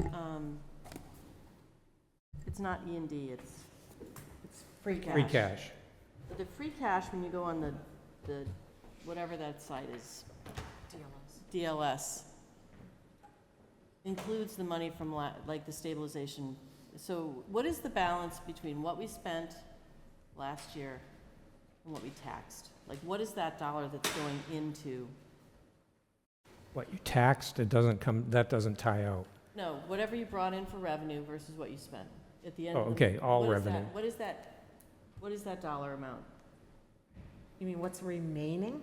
Yeah, isn't that what The goes? free cash. Yeah. So what Free was, cash is, what was remaining was $323,675. but it's a couple of things. Free cash is if you actually realized more revenue than you estimated, that adds to free cash. And if you didn't spend in certain categories, of the budget, that adds to free cash. There's two ways to get the number to go up. Plus local receipts. So you have meals tax, so then you have local receipts, your excise tax, your meals tax. Right, that's but all if you estimated 100,000 in meals tax and you got 150, now there's 50 in free cash, because you only used 100 in the So budget. there's 323 has it been certified? That's certified. Okay. So then we have. That's the remainder of last year's Remainder- certified free Yeah, cash. After our town meeting, correct. So we can't take, I'm just trying to see about where we can steal money for the tanker. So we have a little over $100,000 in the vehicle fund, $105,000. We could grab 100 there, or we could fund the police car from there and keep the tanker whole and together. And I'm asking this because you have a place to put, you're looking at this 240. Do you want to just chuck it into one that's going to pay for the tanker, or do you want to, come on, I'm not that boring. Well, Okay? you're It is, Josh, I'm feeling it. I'm wondering if the 240, maybe this year we don't put it into stabilization and we take that 240 and put it into OPEB, which is one of the big pieces that we've been trying to take care of from free cash. I already have OPEB in there for $250,000. So I have, let me just hand out what I have. This is just a cheat sheet. It's not official, it's not board official. Well, it's as cheaty as you can get. Quiet, Mike. That's the best adjective I've heard all day. Cheaty cheat sheet. You're gonna do that, maybe you should initial it so that it's your, Jody's cheaty. No, you know what I did? I put Annie's name on it and said, Annie did it. She's an English major, don't Yeah. blame her. I'm going to use that tomorrow. She'll tell you how she feels about it. Yeah, exactly, in words. Yeah. So basically, I was looking at what we were funding, where we were funding it from, free cash water, free cash sewer, free cash another source, by the articles. The bottom, it tallies up what we're looking for, what our free cash balance is, and that's a wrong number because that should be 323. So that increases that to whatever that number is, 143. We're in a deficit. So we're looking for $1.1 million right now is what we're looking for. And if we got free cash certified at $1.1 million, we'd be lucky, but we'd be spending it all. Which we've never done. We There's would- always money and- left and aside. at the 323 free cash, that's still not the comfy place. I'm sorry, Brendan, you're saying that's before we get the departmental money What I'm back? saying is, when you get your free cash number, we've never gone through a town meeting and spent all of the free cash. It's not good practice. Right. You want to keep several hundreds of thousands aside. So again, this is, Jody's dark and dirty on where we could go. So if you take the money that we have in stabilization, and you do want to touch that money, which we're working on our tax talk. So last meeting, we had our Jody's tax talk stabilization spreadsheet in colors, like yellow, slow you roll, red, don't you dare touch it, what you can, what is available. These are things that we really have to carefully consider. So, one could say, well, do we really want a recreational capital improvement fund for almost $120,000? What have we used that for? I don't know what we've used that for. We use that for tennis courts. Yeah, right, of the $500,000 that we still need, correct. Vehicle stabilization, we are not, if we don't fund the annual funding of stabilization, usually we put some money away for more vehicles, and we know that there are going to be more coming. So we have been funding that pretty heavily, and we did that last year. We sort of cleaned up some of the town meeting warrant articles and did that. We did that with the weapons, and we did that with The streetlight money We took went a this- long way. the streetlight money the 263 went right to OPEB, because I got that OPEB report. So you've got this $1 million from the fire station thing. If you use We can't touch that That can't be, that can't be used for you can't anything put but it fire in station. in the fund that is for. no, that was appropriated by town meeting for a specific purpose, and there was borrowing involved. So then, That's committed, that can't be touched. okay, so then where's the one that's the FIP, public safety? I mean, if you have that money for that building, that's $1 million. No, what do you mean to do what with it? You got the public safety facility maintenance repair fund. That's the $60,000 that. That can be reappropriated by town meeting, but the project cannot be reappropriated by town meeting. But the problem with that, Annie, the 62,000 that you have for that building, they're already seeing things that need repaired. So if you take that out of there, you're gonna be caught with your pants down for building repairs. Okay, so you're saying repair does not count in your million, only, Right, only, that's right. That's the construction project. yeah, I know, I'm just saying, That's the bonded project, you Yeah. can't touch it. yeah. So, you know, you go through the list, town building capital improvement, 91,698, you wouldn't touch that. Recreational capital, you're saying you want to save it for tennis courts. Vehicles, we're gonna, Wait, Wait. I don't know that the Well, recreational capital I'd say for if- tennis courts. well, it's $120,000. I know, I'd but- say it's up for grabs. I'd say, I say it's up for grabs. like, obviously, you guys know I'd say it up for grabs, but it's also up for grabs, I would think, partly because we have a school project, and one of the designs for the school project has tennis courts on it. So even though the school then doesn't pay for the tennis No, courts. those tennis courts are at Memorial School. That design you see in that bottom corner is not in Essex. There's one design I've seen. Yeah, that's because you have, one of the things that One of the people asked for It was a wish is can we list. put all the kids at Memorial School? No, one of the designs I've seen is 2 tennis Yeah, courts. and that's accounting for what's there, and actually what the design looked at was getting rid of those. Yeah.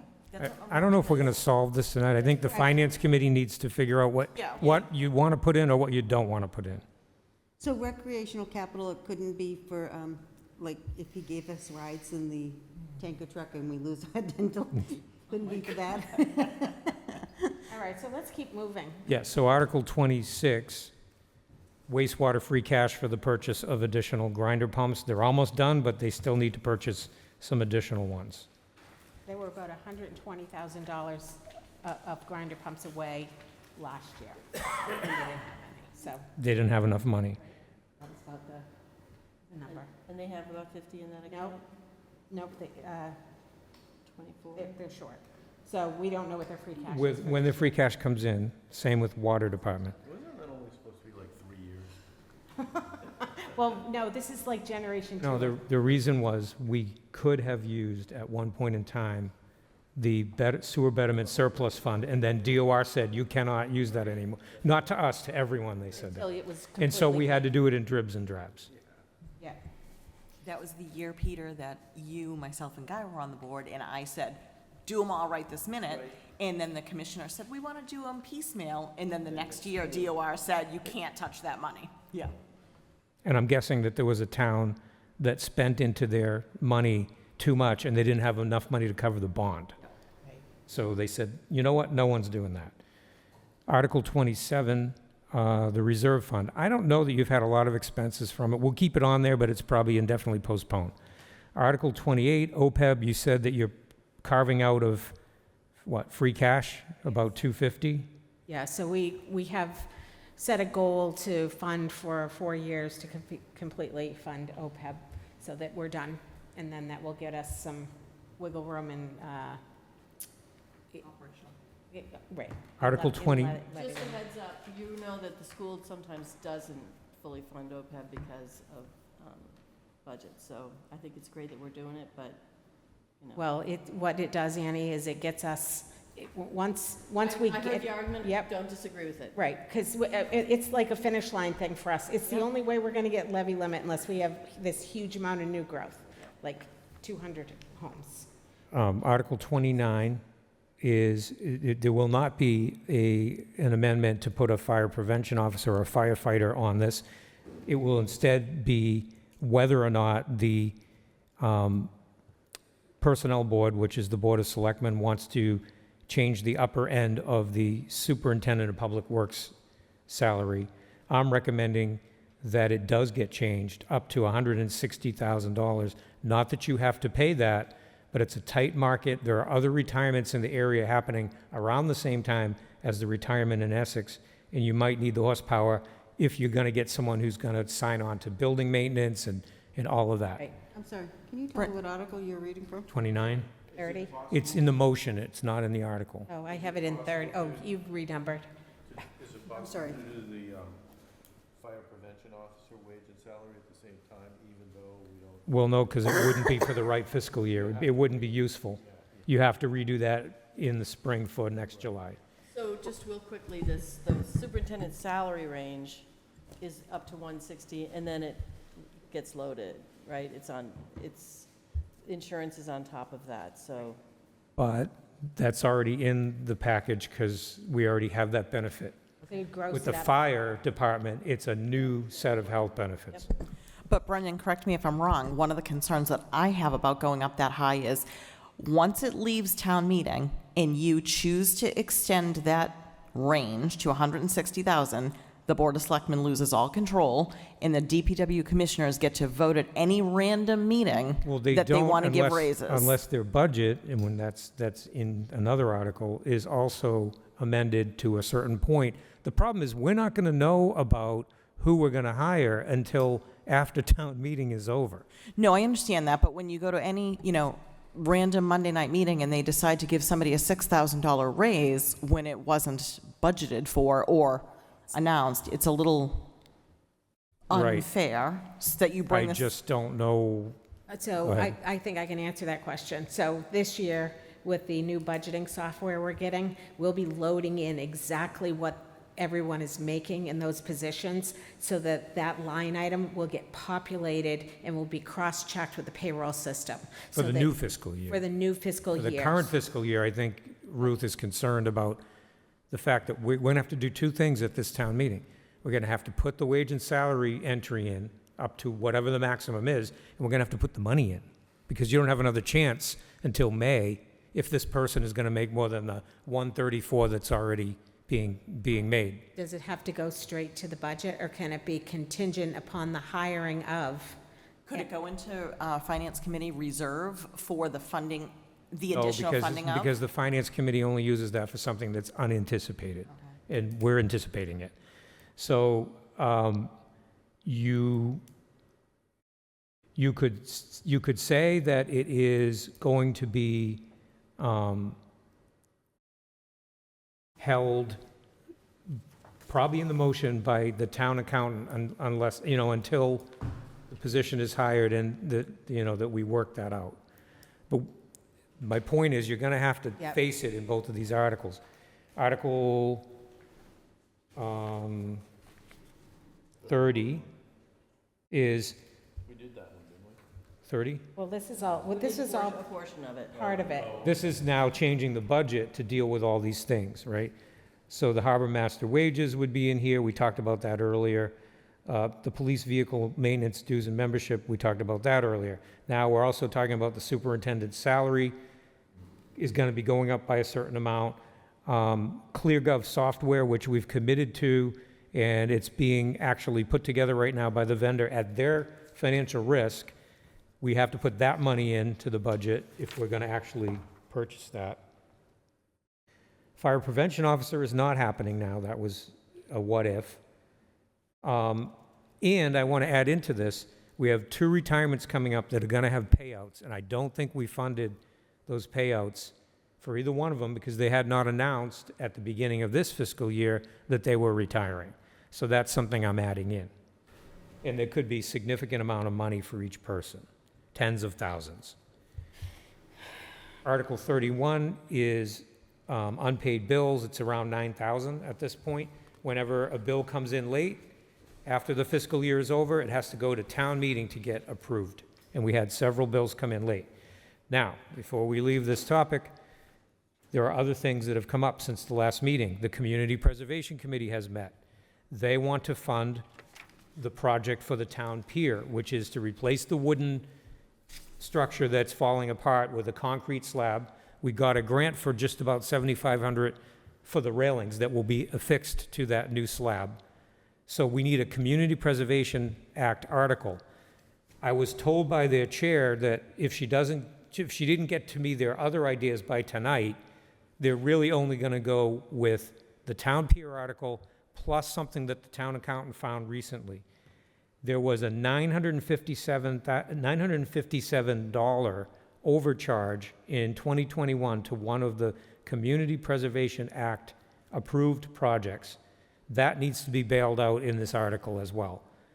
We think the error came, the error was made, and then it was in the migration to the new software was carried in such a way that it couldn't be found readily. So we'll fix that. It's a housekeeping thing. It's under 1,000, but there will be a CPA article. Let's see, tanker's already on there. Now, we talked earlier in the meeting about So, I'm sorry, what's the whole amount for the CPC article? I know you said 75 is grant and 957. I think it's, yeah, you were at 25,000 plus 1,000 for the other one. Is the total amount. Right, and it will come out of money that we have put aside for that. We talked earlier in the meeting about the Board of Public Works wanting rate studies done. I'm going to try my best to get a grant for the water rate study, at least 90% of it, but there's still 10% of it that would have to come as a local match, and 100% of the sewer rate study would have to come out of the town's cash. Now, once we get our free cash certified, if they only have $80,000, we're not going to do this, because that rate study would have to come out of Water and sewer. sewer free cash. And if they're going to buy grinder pumps, they're not, I don't think it's going to happen, but I may carry something for this. At least, it will say for water and sewer, but we're going to need at least money coming out of water if we get the grant for the 10% match. So that. I don't think we're going to get the grant, by the way, because water rate it's match- not my expertise, The but water rate match and the sewer cost would be one article, in one article. one article, yeah. And we would take it out of water and sewer. Brennan, can I ask a stupid question about this water and sewer rate study? We have a contract with Gloucester, and we are obligated to fund that contract. The users, the betterment holders that use the water and sewer, are required to pay that fee. What do we need the study for? We know that a cost is due. According to and the chairman of the Board of Public Works, it's more about long-term planning. What are you charging for now? Does your rate include sufficient things? You're planning, putting aside money for capital, putting aside money for heavy maintenance. So they'll go through and they'll look at the thing holistically and say, yeah, there's the rate to operate, but then there's all these other things, and your rate needs to also contain these things that after so many years is going to add up to, you know, when this repair is going to be done, or this maintenance is going to be done. If the water or sewer rates go up any further above and beyond what's necessary to pay Gloucester, we're going to be using outhouses. I mean, We have the highest sewer rate. Yeah, all I'm doing is saying they No, think I that they need it. understand, but So I'm just trying to carry that idea. Needs to be in this, can it wait till spring? Why are we doing it now? I would rather have the grant applied. The grant is gonna go again next fall, but if we get way ahead of it, we could probably get an engineering firm to write the grant application for us. It's the Surfside condo scenario. You know, are we funding things appropriately for the long-term capital costs? But the question is, you know, so far, the Board of Public Works has not put any effort or energy into it beyond saying, we need it. And I don't know a lot about it. Go ahead, Amy. If you were a stakeholder in, in a company, you want to convince stakeholders to fund something, or you have to build a case. I mean. That's what a rate study is. Yeah, but No, I'm talking about. they need to build I that would like case. to see something in writing that says, we would like a water rate study, and here's why. We would like a sewer rate study, and here's why. Because although I trust you, that's not your bailiwick, right? No, not at all. I would have to put I- something together and see how, you know, I how it just went. don't understand why we have a different level of, or expectation. I think when the new superintendent comes on, they ought to be tasked with explaining those two things, and then, are we going to fund it by grant? Are we going to make an argument to town meeting? Both, whatever. I think that's a better plan, because right now, there isn't anyone there that is actually telling you why they need it. Yeah, The DPW commissioners too, that's another issue.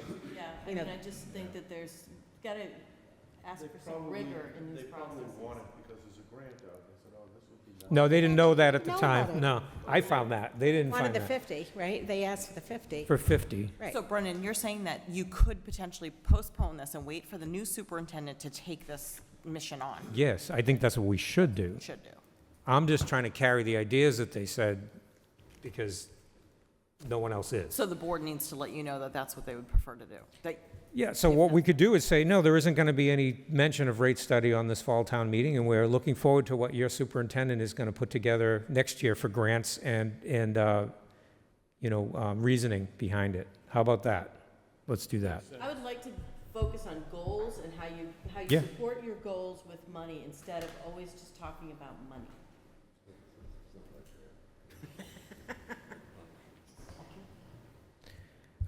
Okay.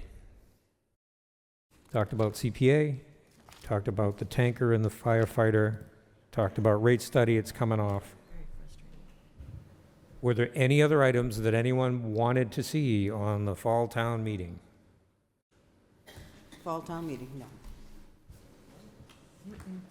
Okay, so this draft warrant will be revised again. The selectmen will look at it again on October 6th. Remember, most of the numbers on this are fluid because the numbers get read in the motion. They're never inked in on the actual warrant. So we have that flexibility.